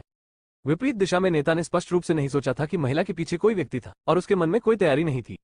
सब फिक्शन ZP.co तेज अपडेट, कम विज्ञापन, बेहतर नॉवल पढ़ने के लिए आप हमारे YouTube चैनल और ऑडियो एक्सप्लेन टेलीग्राम चैनल से जुड़ सकते हैं। 310 पलायन। इन पीछा करने वालों ने पूरे रास्ते इस महिला का पीछा किया। स्वाभाविक रूप से वे जानते थे कि वह अकेली थी, इसलिए जब उन्होंने देखा कि यह महिला घायल हो गई है और विरोध करने की क्षमता खो चुकी है, तो उन्होंने अपनी सतर्कता कम कर दी। इसके अलावा यहाँ रोशनी मंद थी और दूसरे पक्ष को कोने स्पष्ट रूप से दिखाई नहीं दे रहा था, इसलिए कुछ समय तक हुआन फैंग नहीं मिला। नजदीक और नजदीक की मुट्ठी को देखते हुए नेता ने भी जल्दी से एक मुट्ठी बनाई और जल्द ही हुआन फैंग के साथ मेल खा गया, लेकिन वो पर्याप्त रूप से तैयार नहीं था। इस मुट्ठी ने उसकी ताकत को पूरा मौका नहीं दिया, लेकिन ये हुआन फैंग की मुट्ठी थी जो लंबे समय से तैयार थी और अंतर स्वाभाविक रूप से सामने आ गया। ओह! हुआन फैंग की चीख और हड्डी टूटने की आवाज आई। हुआन फैंग की ताकत मूल रूप से आम लोगों की तुलना में अधिक थी। उसकी मुट्ठी ने उसकी सारी ताकत इकट्ठा कर ली, साथ ही मुट्ठी की तकनीक का बोनस भी। उसने अचानक प्रतिद्वंद्वी की हड्डी को चमड़ी से बाहर कर दिया। कोहनी की त्वचा टूट गई थी, जिससे अंदर की हड्डी दिखाई दे रही थी। ये बहुत दुखद था। मेरे आसपास के सभी लोगों ने ठंडी हवा की सांस ली। ये कितना शक्तिशाली है। यहाँ तक कि महिला ने भी हुआन फैंग को आश्चर्य से देखा। अन्य लोग आश्चर्यचकित हो सकते हैं, लेकिन हुआन फैंग के पास वो समय नहीं है। हालांकि लड़ाई के बाद वो दूसरी तरफ से पीछे हट गया, लेकिन अभी भी यहाँ कई लोग हैं। दूसरे पक्ष के हाथ में भी लोग हैं। यदि वे यथाशीघ्र इन लोगों को नहीं मारते हैं, तो अंत में उनका अपना दुर्भाग्य ही होगा। इसलिए हुआंग फैंग, जबकि अन्य लोग स्तब्ध थे, फिर से एक व्यक्ति के पास आते हैं, फिर से अपनी मुट्ठी उड़ाते हैं, उस व्यक्ति की थोड़ी पर प्रहार करते हैं और उसे बाहर उड़ा देते हैं। व्यक्ति को ऐसा भी महसूस होता है मानो उसे विद्युतीकृत कर दिया गया हो। वो स्तब्ध हो जाना निस्संदेह अधिक दर्दनाक महसूस करता है। इस समय अन्य लोग पहले ही प्रतिक्रिया दे चुके हैं। उनमें से कुछ हुआंग फैंग पर बंदूक तानना भी चाहते हैं। हालांकि हुआंग फैंग की कार्रवाई धीमी नहीं है। वो अपने बगल वाले व्यक्ति को खींच लेता है और उसे अपने सामने रोक लेता है। जब व्यक्ति को कुछ चिंताएं होती है तो हुआंग फैंग पहले ही उड़ चुका होता है और उसे बाहर निकाल देता है। हालांकि किसी ने उसकी पीठ में छुरा घोंपा था। हालांकि चाकू मारने के बाद वो आदमी स्तब्ध रह गया क्योंकि उसका खंजर हुआंग फैंग के शरीर में नहीं घुसा, जैसे कि उसे किसी चीज ने अवरुद्ध कर दिया हो। हुआंग फैंग तेजी से पीछे मुड़ा और उसके चेहरे पर मुक्का मारा। उस आदमी की नाक से तुरंत खून बह रहा था। ध्यान से। इसी समय अचानक पीछे से महिला की एजेंट प्रॉम्प्ट की आवाज आई। हुआंग फैंग को भी पास की जगह से खतरनाक सांसें महसूस हुई जहां से वो उड़ान भरने वाला पहला व्यक्ति था। हुआंग फैंग के पास इसके बारे में सोचने का समय नहीं था। वो वहीं लुढ़क गया, लेकिन जहां वो खड़ा था वहां धूल के टुकड़ों के साथ बंदूक का एक छेद था। हालांकि जब दूसरा पक्ष दूसरी गोली चलाने के बारे में सोच रहा था, हुआंग फैंग ने पहले ही फिर से विंड ब्लेड का इस्तेमाल कर लिया था। उनका इस कौशल का दोबारा उपयोग करने का इरादा नहीं था। आखिरकार कोई व्यक्ति था जो उसके पीछे एजेंट हो सकता था। यदि उसने बहुत अधिक खुलासा किया तो वो उसके लिए परेशानी खड़ी कर देगा। हालांकि हुआंग फैंग अब इतनी परवाह नहीं कर सकते। उसके हाथ में बंदूक है, लेकिन उसने इतना प्रशिक्षण नहीं लिया है कि उससे डर सके। हालांकि उसने पहले ही सुनहरा नर्म कवच पहन लिया था जब उसे यह आभास हो गया था कि यहाँ खतरा होगा। ये स्पष्ट है कि पूर्व और पश्चिम उसे जोखिम से पूरी तरह बचने में मदद नहीं कर सकते। इस बार हुआंग फैंग ने अपना हाथ नहीं रखा। एक एक करके हवा के झोंके एक दूसरे पर फेंके जाने लगे। दूसरे के हाथ में काफी चोट लगी थी और पिस्टल छूट गई थी। जैसे ही हुआंग फैंग दूसरे पक्ष को वश में करने के लिए और प्रयास करने वाला था, एक और शोर भरा कदम उठा। यहाँ वे फिर से हैं, महिला ने फिर याद दिलाया। हुआंग फैंग इतनी परवाह नहीं कर सकते थे। उसने महिला को उठाया और दीवार की तरफ कर दिया। वो गली के दूसरी ओर चला गया। निस्संदेह ये दूसरों का दृष्टिकोण है। दरअसल गली के चारों ओर की दीवार अभी भी बहुत ऊंची है। अपने कौशल पर भरोसा करते हुए वो अभी भी एक व्यक्ति को पकड़ कर रखता है और सीधे पलट नहीं सकता। उसने दस्ताने का उपयोग किया जबकि अन्य लोगों ने ध्यान नहीं दिया। हालांकि क्योंकि मोज बहुत पतला है, ऐसे वातावरण में ये स्पष्ट नहीं है। न तो दूसरे व्यक्ति को और न ही उसकी बाहों में बैठी महिला को इसका पता चला। लेकिन महिला इस समय हुआंग फैंग के दस्ताने पहनने को लेकर असमंजस में थी। हालांकि इस समय उसके पास गहराई से सोचने का कोई रास्ता नहीं था। पीछा करने वाले भी हुआंग फैंग को पकड़ने के लिए एक एक करके दीवार पर चढ़ने की कोशिश कर रहे हैं। हालांकि उनके कार्यों में स्पष्ट रूप से हुआंग फैंग का लाभ नहीं है, इसलिए कुछ समय की देरी से बचना कठिन है। इस समय हुआंग फैंग ने लगातार कई मोड़ लिए और गायब हो गया। फिफड़ा। यदि हुआंग फैंग अभी भी यहाँ है तो वो निश्चित रूप से जापानी भाषा सुनेगा और जान लेगा कि उसका पीछा करने वाले कौन है। हालांकि वो स्पष्ट रूप से अभी नहीं जानता है। एक दूसरे की नजरों से बचकर वो जाने के लिए दाएं बाएं मुड़ता है और जिस दिशा में जाता है वही उसका निवास स्थान होता है। हालांकि जब हुआंग फैंग और उनकी पत्नी ने समुदाय में प्रवेश किया तो सुरक्षा कर्मचारियों ने उन्हें घूरकर देखा, लेकिन हुआंग फैंग ने बिना रुके एक जोड़े की तरह महिला को गले लगा लिया। इस समय जब वे रुके तो उन्हें और भी अधिक संदेह हुआ। हुआंग फैंग एक दूसरे का फायदा नहीं उठाना चाहते थे। इसके बजाय उसे इतनी बुरी चोट लगी कि वह अपने आप चल भी नहीं पा रहा था। हुआंग फैंग आधे रास्ते तक चली और उसके कपड़े खून से लाल हो गए थे। सौभाग्य से हुआंग फैंग को अब रिंग में अतिरिक्त कपड़ों का एक सेट छोड़ने की आदत है, इसलिए उन्होंने सीधे तैयार कपड़े एक दूसरे पर डाल दिए। मैंने समुदाय की सुरक्षा को कुछ भी असामान्य नहीं होने दिया। यह वो जगह है जहां मैं रहता हूं, यह अभी भी सुरक्षित होना चाहिए, हुआंग फैंग ने बाद में दूसरे पक्ष से कहा। महिला कुछ नहीं बोली, लेकिन उसने हुआंग फैंग की बाहों से निकलने के लिए संघर्ष किया। फिर उसे बैठने और अपने घाव से निपटने के लिए तैयारी करने के लिए जगह मिल गई। क्या मैं आपकी मदद कर सकता हूं? हुआंग फैंग ने पूछा। आवश्यक नहीं, महिला ने कहा कि उसे नहीं पता कि छोटी बोतल कहां से निकालनी है और फिर वो अपने घाव पर कुछ पाउडर की चीजें छिड़कने लगी। आखिरकार खून बहना बंद हो गया। हालांकि उन्हें पूरी तरह से ठीक होने में कुछ समय लगेगा। आप कौन हैं? हुआंग फैंग ने एक दूसरे की हरकतों को देखा और पूछा। आज शाम की सभी घटनाएं दुर्घटनाएं हैं। वह बिना वजह इस आयोजन में शामिल हुए हैं। जाहिर है वे लोग अच्छे लोग नहीं हैं। यदि वह चीजों को स्पष्ट नहीं करता है तो वह सहज नहीं है। मत पूछो, बेहतर होगा कि तुम न पूछो। महिला ने हुआंग फैंग की ओर नहीं देखा, उदासीनता से कहा। अच्छा, मैंने तुम्हें बचा लिया। तुम्हारा रवैया क्या है? तुमने पहले ऐसा नहीं किया। हुआंग फैंग ने कुछ असंतोष के साथ कहा। WGZBP कम तेजी से अपडेट करें, कम विज्ञापन। बेहतर नवल पढ़ने के लिए आप हमारे YouTube चैनल और ऑडियो एक्सप्लेन टेलीग्राम चैनल से जुड़ सकते हैं। 311 प्रश्न। हुआंग फैंग के शब्दों ने दूसरे पक्ष को थोड़ी देर के लिए थोड़ा परेशान कर दिया और उसके चेहरे पर अभिव्यक्ति भी थोड़ी बदल गई। उसने उत्तर दिया कि यह सिर्फ उसकी सामान्य आदत के कारण था और हुआंग फैंग सही था। इस बार उन्होंने खुद को बचा लिया और दूसरे पक्ष के प्रति उनका रवैया बहुत अच्छा नहीं था। परिणामस्वरूप उसका चेहरा थोड़ा हल्का हो गया और उसने हुआंग फैंग से कहा, आप जानते हैं कि मैं कौन हूँ? यह आपके लिए अच्छा नहीं है। मैं बिना बताए नहीं जानता। क्या उस आदमी ने यह नहीं कहा कि आप एक एजेंट थे? मैं बस उत्सुक हूँ। मैं ये सुनिश्चित करना चाहता हूँ कि मैं इस मामले में शामिल रहा हूँ। हालांकि यह मेरा इरादा नहीं है। लोग दूसरे पक्ष ने मेरी उपस्थिति देखी है और मुझे दूसरे पक्ष द्वारा प्रतिशोध का खतरा है। क्या मुझे इसके बारे में सब कुछ जानने का अधिकार नहीं है? हुआंग फैंग ने कहा। हुआंग फैंग भी ईमानदार है, ये बात ये महिला भी समझती है। अभी जब जापानियों ने उसकी पहचान बताई और हुआंग फैंग दूसरे पक्ष से मिले तो दूसरे पक्ष ने हुआंग फैंग की शक्ल देखी होगी और निश्चित रूप से सोचा होगा कि हुआंग फैंग उसके साथ थे। ये हुआंग फैंग के लिए बुरा होगा। मुख्य बात यह है कि हुआंग फैंग उनका व्यक्ति नहीं है, लेकिन फिर भी यहाँ रहता है। दूसरे पक्ष के लोगों के लिए उसे ढूंढना असंभव नहीं है। हालांकि वो नहीं जानती थी कि हुआंग फेंग ने जानबूझकर अपनी उपस्थिति को धुंधला कर दिया था जब उसने शुरुआत की थी। हालांकि उन्होंने इसे किसी चीज से नहीं छुपाया, फिर भी वो हमेशा बैकलाइट में रहे। यदि दूसरा व्यक्ति उसे देख भी पाता तो भी वो बहुत ध्यान से नहीं देख पाता। मेरा नाम बाई जियाओ रो है। जहां तक मेरी पहचान की बात है, यह वैसा ही है जैसा आपने सुना है। महिला ने थोड़ा रुककर कहा। क्या तुम सचमुच एक एजेंट हो? हुआंग फेंग को यह कहते हुए आश्चर्य हुआ कि ऐसा व्यक्ति पहले भी किवदंती में रह चुका है। उनसे मिलने का मौका नहीं मिला। उसने यह नहीं सोचा था कि जब वो व्यायाम करना चाहता था तो उसकी मुलाकात किसी से हुई थी। हालांकि उसका नाम स्पष्ट रूप से उसके चरित्र से असंगत था। उसे बाई जियाओ नहीं कहा जाना चाहिए, उसे बाई लेनबिंग कहा जाना चाहिए। हालांकि संगठन का नाम अलग है, हमारा स्वभाव बिल्कुल वैसा ही है जैसा आप सोचते हैं। बाई जियाओ ने कहा कि उनके संगठन को राष्ट्रीय सुरक्षा ऑपरेशन ब्यूरो कहा जाता है, जो एजेंटों की पहचान से बिल्कुल ऊपर है। हुआंग फेंग ने तुरंत सिर हिलाया और कहा, आपकी चोट कैसी है? तुम मर नहीं सकते। सफेद जूडो। उसका चेहरा अभी भी पीला और कमजोर है। चोट हल्की नहीं होनी चाहिए, लेकिन जाहिर है उसकी इच्छा शक्ति बहुत मजबूत है, बनी रह सकती है। अब मुझे क्या करना चाहिए? हुआंग फेंग ने पूछा। मैं यहाँ एक रात आराम करूंगा और कल सुबह चला जाऊंगा। चिंता मत करो, इस मामले का तुमसे कोई लेना देना नहीं है। कल से तुम इस मामले को भूल जाओगे और अपना सामान्य जीवन जीना जारी रखोगे। बाई जियाओ ने कहा कि जब वह उसे एक सामान्य जीवन जीने के बारे में बात कर रही थी तो उसने हुआंग फेंग के कौशल के बारे में सोचा। जाहिर है वह कोई साधारण व्यक्ति नहीं होना चाहिए। हाँ, हुआंग फेंग का इरादा दूसरे पक्ष को भगाने का नहीं था। वैसे वे कौन है जो आपका पीछा कर रहे हैं? ऐसा लगता है कि वे चीनी नहीं है। ठीक है, वे जापानी है। अब जब हुआंग फेंग को उसकी पहचान बता दी गई है तो बाई जियाओ को कुछ ऐसा कहने में कोई आपत्ति नहीं है जो बहुत महत्वपूर्ण नहीं है। जापानी, कोई आश्चर्य नहीं कि मैं इतना बीमार दिखता हूँ। हुआंग फेंग ने कहा, वे तुम्हारे पीछे क्यों है? क्या आपके पास बहुत सारे प्रश्न हैं? बाई जियाओ हुआंग फेंग को संदेह और सतर्कता से देखती है। हुआंग फेंग ने कंधे उचकाए और कहा, आप जो भी कहना नहीं चाहते, मैं बस उत्सुक हूँ। आपने मुझसे बहुत सारे प्रश्न पूछे और मैं भी आपसे एक पूछना चाहता हूँ। बाई जियाओ स्पष्ट रूप से इच्छुक हारा हुआ व्यक्ति नहीं है। उनसे पहले हुआंग फेंग ने सवाल पूछे थे। अब वह स्पष्ट रूप से प्रतिकार करना चाहता है। अपने कौशल को देखो, तुम कोई साधारण व्यक्ति नहीं हो। आपने गलत अनुमान लगाया। मैं एक साधारण व्यक्ति हूँ। मैं तियानजियाओ समूह का एक सुरक्षा गार्ड हूँ। यदि आप मुझ पर विश्वास नहीं करते हैं तो आप इसकी जांच कर सकते हैं। आप जानते हैं, आजकल सुरक्षा गार्ड का काम करना आसान नहीं है। अगर कोई परेशानी पैदा करता है, उनके पास कोई कौशल नहीं है, जाहिर है उन्हें अब अच्छी नौकरी नहीं मिल सकती है। और आधा झूठ। आखिरकार आपने मुझ पर और नेता पर हमला करने के लिए किस चीज का इस्तेमाल किया? बाई जियाओ ने हुआंग फेंग की पहचान के बारे में ज्यादा कुछ नहीं कहा। वैसे भी वो निश्चित रूप से बाद में जांच करेगी, लेकिन वो हुआंग फेंग के उस पर गुप्त हमले के तरीकों के बारे में उत्सुक थी। तुम गलत हो, तुम मैं नहीं हो, हुआंग फेंग ने कहा। वैसे आप कोई समस्या नहीं है। बाई जियाओ हुआंग फेंग को दृढ़ दृष्टि से देखती है, जाहिर तौर पर हुआंग फेंग के उत्तर की प्रतीक्षा कर रही है। हुआंग फेंग का कहना है, ये सिर्फ एक छिपा हुआ हथियार है। बाई जियाओ को इस पर विश्वास नहीं है, लेकिन वह ये भी जानती है कि दोबारा पूछने पर भी हुआंग फेंग यह नहीं कहेगी। वह कहाँ जानती है? अब हुआंग फेंग को अब भी इसका पछतावा है। शुरुआत में उन्हें दूसरे पक्ष की पहचान नहीं पता थी, इसलिए उन्होंने जादू का इस्तेमाल किया। अगर उसे दूसरे पक्ष की पहचान पता होती तो वह इसका इस्तेमाल नहीं करता। दूसरे पक्ष की आंखें सचमुच जहरीली हैं। उसने इसे केवल 2 बार उपयोग किया और दूसरे पक्ष को मिल गया। बाई जियाओ और प्रश्न पूछना चाहती है। हालांकि हुआंग फेंग ने अपना मुंह धोना शुरू कर दिया है और दूसरे पक्ष को बात करने का मौका नहीं देगा। जाहिर है बाई जियाओ की आंखें बहुत जहरीली हैं, जिससे हुआंग फेंग डरता है।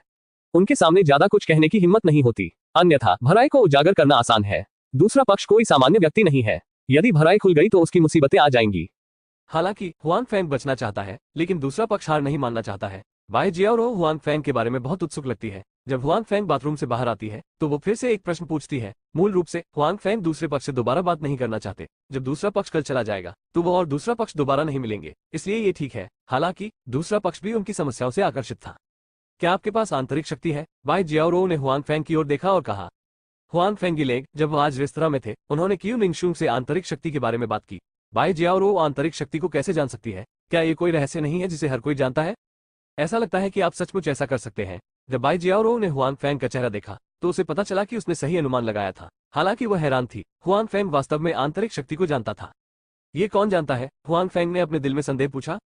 आपका मतलब आंतरिक शक्ति से है? बाई जियाओ जुडो, बेशक हर कोई नहीं जानता। वास्तव में बहुत सारे लोग नहीं हैं, बेशक बहुत कम नहीं है। हालांकि इस दुनिया में कोई जियांगू नहीं है, लेकिन एक विशेष वुलिन सकल है। क्या आपके गुरु ने ऐसा नहीं किया है आपको बताना? www.gzbpicom तेजी से अपडेट करें, कम विज्ञापन। बेहतर नवल पढ़ने के लिए आप हमारे YouTube चैनल और ऑडियो एक्सप्लेन टेलीग्राम चैनल से जुड़ सकते हैं। 312 इच्छुक मालिक। हुआंग फेंग हैरान था और तब उसे समझ आया कि बाई जियाओ ने सोचा था कि उसकी आंतरिक शक्ति उसके गुरु द्वारा सिखाई गई थी, लेकिन वास्तव में उसके पास कोई गुरु नहीं था। इसलिए किसी ने उसे वुलिन में कुछ रहस्य नहीं बताए। हाँ, वे चीजें आम लोगों के लिए बहुत रहस्यमय है और आम लोगों को उनके बारे में पता नहीं होगा, लेकिन हमारे लिए वे कोई बड़ी बात नहीं है। बाई जियाओ ने जारी रखा। आपका मतलब है आपके पास भी आंतरिक शक्ति है? हुआंग फेंग ने पूछा। बाय जियाओरो ने सिर हिलाया और कहा, दरअसल आज पीछा करने वालों में जो नेता सबसे पहले आपके निशाने पर आएगा उसके पास भी आंतरिक शक्ति जैसा कुछ होगा। केवल उनके देश में उस चीज को आंतरिक शक्ति नहीं कहा जाता है, बल्कि कहा जाता है बल, जो अलग है लेकिन उसकी प्रकृति एक ही है। हुआंग फेंग ने सिर हिलाया। उस समय उन्हें यह भी लगा कि वह व्यक्ति सरल नहीं था, जाहिर तौर पर अपने आसपास के अन्य लोगों से अलग था। वास्तव में मैं देख सकता हूं कि आप लंबे समय से अपनी आंतरिक शक्ति का विकास नहीं कर रहे हैं। हालांकि गुप्त हमले के कारण दूसरा पक्ष स्पष्ट रूप से पर्याप्त रूप से तैयार नहीं है और आपकी आंतरिक शक्ति बहुत अधिक आधिपत्य वाली है, इसलिए दूसरा पार्टी को नुकसान होता है और आप पर आघात होता है। यदि आप दोनों आमने सामने लड़ते हैं तो ये कहना मुश्किल है कि कौन जीतता है या कौन हारता है। बाय जियाओरो ने कहा, ओह, मैं लगभग भूल ही गई थी। आपके पास अभी भी उस तरह का छिपा हुआ हथियार है। आपको अभी भी जीतना चाहिए, लेकिन यह इतना आसान नहीं होगा। जब छुपे हुए हथियारों की बात आती है तो वह हुआंग फेंग पर एक और गहरी नजर रखती है, लेकिन जब वह वही चीज नहीं देखता है। बेशक हुआंग फेंग को अब पता है कि वह एक बार जीतने के लिए कितना भाग्यशाली था। क्या वहां उनके पास अधिक आंतरिक शक्ति होगी? ज्यादा नहीं। बाय जियाओरो ने अपना सिर हिलाया और कहा, आज आपके बाद आने वाले लोगों में से केवल नेता के पास ही आंतरिक शक्ति हो सकती है, और निम्नलिखित सैनिकों में भी ऐसे लोग हैं। हालांकि हम एक दूसरे से नहीं मिले, यही कारण है मैं तुम्हें जाने के लिए कहने की जल्दी में था। बाय जियाओरो ने यह भी देखा कि हुआंग फेंग की आंतरिक शक्ति की खेती का समय लंबा नहीं है। हालांकि हुआंग फेंग की आंतरिक शक्ति कुछ विशेष प्रतीत होती है और इसमें मजबूत मारक शक्ति है। आखिरकार आंतरिक शक्ति की मात्रा पर्याप्त नहीं है और लड़ाई का अनुभव बहुत समृद्ध नहीं है। इसलिए यदि आप एक ही समय में कई लोगों का सामना करते हैं जो उससे बहुत अलग नहीं है, तो जीतने की उम्मीद बहुत अच्छी नहीं है और आप एक बोझ हैं। हाँ, एक बार एक दूसरे के पीछे के लोग पकड़ लेते हैं तो वे छोड़ नहीं सकते हैं। इस बात के लिए कि बाय जियाओरो पहले ज्यादा बात क्यों नहीं करना चाहती थी और अब वो हुआंग फेंग के साथ इतनी ज्यादा बात क्यों करती है। स्वाभाविक रूप से ऐसा नहीं है कि उसके सिर में कोई समस्या है, बल्कि वो पुरुषों और महिलाओं के बीच नहीं, बल्कि हुआंग फेंग के कौशल में रुचि रखती है और उसे संगठन में शामिल करना चाहती है। ऐसे बहुत से लोग नहीं हैं जिनके पास आंतरिक शक्ति है। बाय जियाओरो को स्वाभाविक रूप से एक जंगली व्यक्ति से मिलने में दिलचस्पी है। दूसरे पक्ष के रहस्यमय छिपे हुए हथियार के अलावा भले ही वो स्वस्थ स्थिति में हो, अगर वह सावधान नहीं है तो वो दूसरे पक्ष के रास्ते को भी छू लेगी। हुआंग फेंग ने सिर हिलाया, लेकिन वो अपनी स्थिति को भी समझ गया। यदि वो बाय जियाओरो के सामने जादू का उपयोग नहीं करना चाहता था तो उसकी युद्ध शक्ति को एक स्तर तक कम किया जाना चाहिए, इसलिए उसके लिए जल्दी निकल जाना अच्छा है। इसके अलावा इसका बाय जियाओरो से कोई लेना देना नहीं है। वो बस वहां से गुजरा और सहयोग से उसमें घुस गया। हालांकि वो बाय जियाओरो के मुंह में विशेष वुलन शकल में बहुत रुचि रखता था। हुआंग फेंग अपने लिए परेशानी पैदा नहीं करना चाहता था, वो बस एक सामान्य जीवन जीना चाहता था। लेकिन उसके अंतर्ज्ञान ने उसे बताया कि वो बाय जियाओरो के साथ बहुत कुछ नहीं कर सकता था, अन्यथा अब उसका शांतिपूर्ण जीवन बदलने वाला है।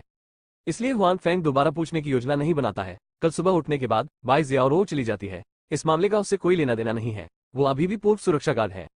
लेकिन हुआंग फेंग को यह नहीं पता कि बाय जियाओरो को उसमें दिलचस्पी है। उसके लिए एक दूसरे से पूरी तरह छुटकारा पाना इतना आसान नहीं है। शाम को आप मास्टर बेडरूम के बगल वाले कमरे में सो सकते हैं, इसमें रजाई और अन्य चीजें हैं। हुआंग फेंग ने देखा कि दूसरे पक्ष का चेहरा अभी भी बहुत अच्छा नहीं दिख रहा था, इसलिए उन्होंने कहा, अभी जल्दी नहीं है। बाय जियाओरो को पहले ही काफी चोटें लग चुकी हैं, इसलिए उन्हें आराम करना चाहिए। वास्तव में हुआंग फेंग बाय जियाओरो से बहुत प्रभावित थे। उन्हें इतनी गंभीर चोट लगी, खासकर उनके पेट पर, जो बंदूक की गोली का घाव लग रहा था। वो अपने आप से भी उतना ही बात कर सकता था जितना वो करता था, यहाँ तक कि बहुत से पुरुष भी इस हुनर में उनका मुकाबला नहीं कर पाते थे। कुआ, बाय जियाओरो ने कहा कि क्योंकि उसके दिल में हुआंग फेंग के लिए एक विचार था, वो हुआंग फेंग को अपने संभावित साथियों में से एक मानती थी और वो हुआंग फेंग के प्रति इतनी उदासीन नहीं थी। उसके बारे में क्या ख्याल है? क्या तुमने उस कुतिया का पीछा किया? जब हुआंग फेंग और उनकी पत्नी एक आलीशान कार्यालय में आराम करने जा रहे थे तो वहां कई लोग इस बारे में बात कर रहे थे और सामग्री उन दोनों से संबंधित थी। नहीं, उन्हें भाग जाने दो, मूंछों वाले अधेड़ उम्र के एक व्यक्ति ने कहा। ने बस उस व्यक्ति से पूछा और मेज को जोर से थपथपाया। मिस्टर कावाशिमा, उसने इसे नहीं पकड़ा। क्या इससे हमारे व्यवसाय को नुकसान नहीं होगा? चिंता मत करो कियान जुनजुन, उसने बहुत कुछ नहीं सुना और हमारे लोगों ने उसे ढूंढ लिया, इसलिए उसने कुछ भी उपयोगी नहीं सुना, कावाशिमा ने सांत्वना देते हुए कहा। और कावाशिमा के विपरीत व्यक्ति टोंग कियानजुन है। हालांकि कावाशिमा उसे सांत्वना दे रहा था, टोंग कियानजुन अभी भी चिंतित था। चूंकि वे लोग मुझे घूर रहे थे, उन्हें संदेह होने लगा होगा कि क्या हमें थोड़ी देर के लिए रुकना चाहिए। नो, कावाशिमा ने अपना हाथ लहराया और कहा, इस बार यह सिर्फ एक दुर्घटना है।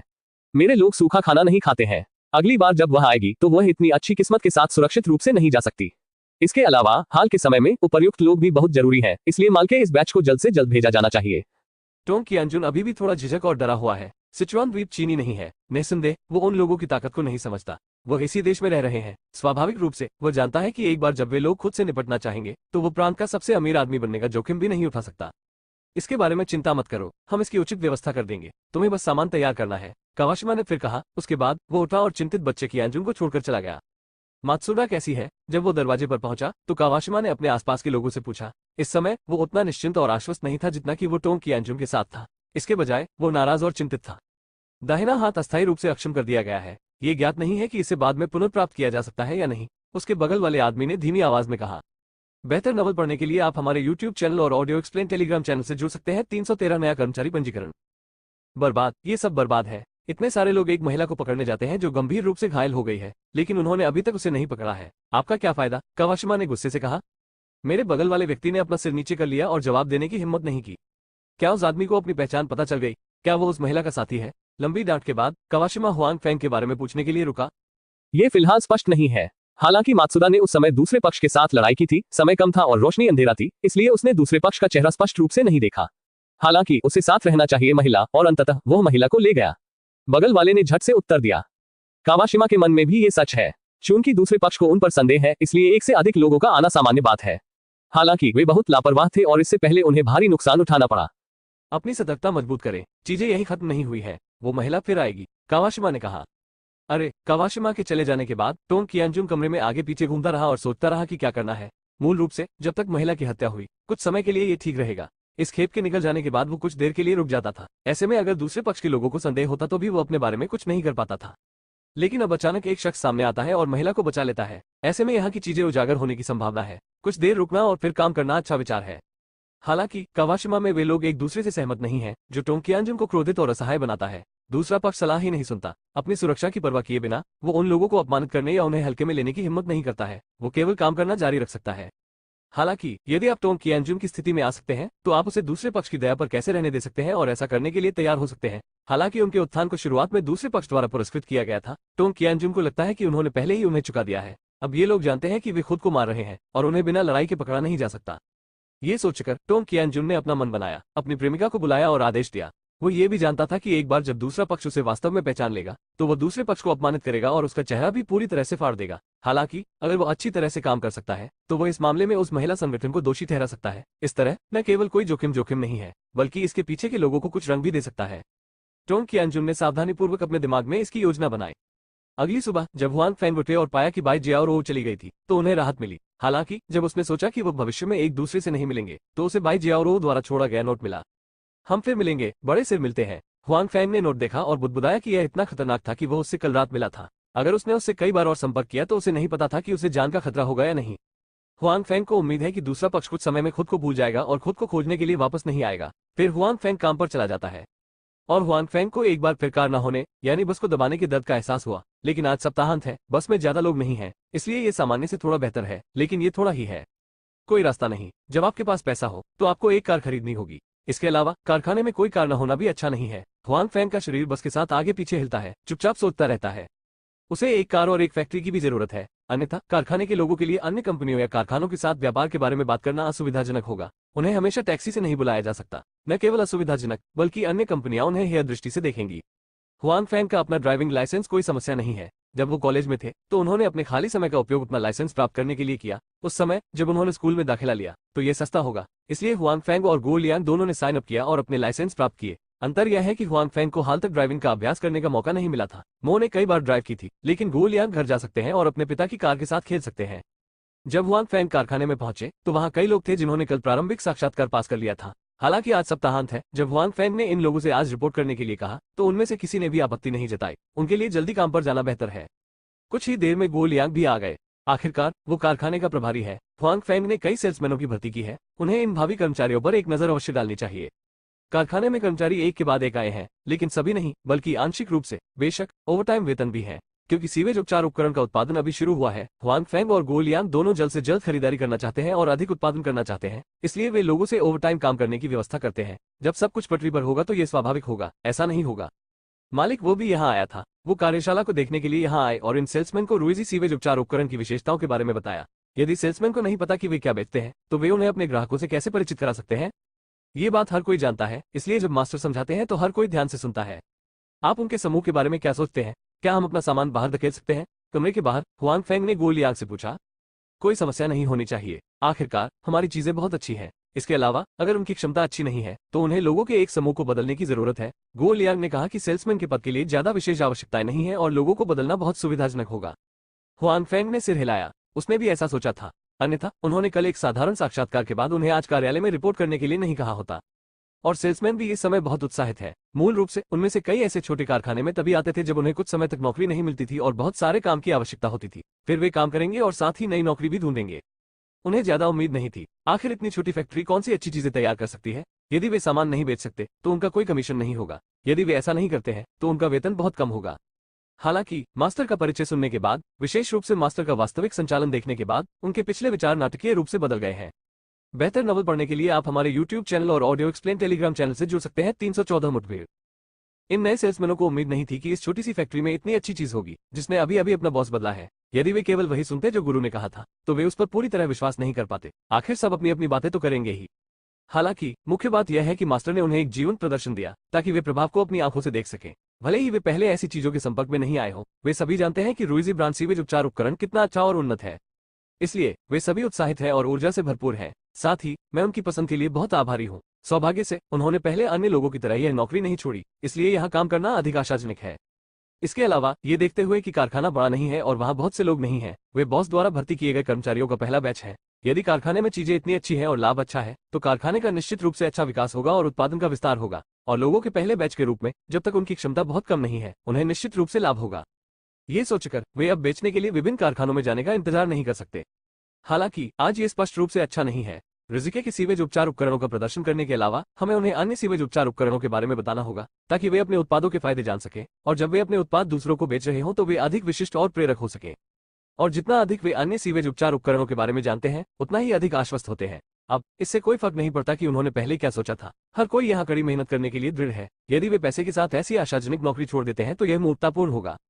हुआंग फेंग हर समय कारखाने में नहीं रहे हैं। उन सेल्समैन के पास एक मास्टर होता है जो उत्पाद के प्रदर्शन को जानता है, जबकि गो लियांग कार्यशाला के प्रभारी नहीं है।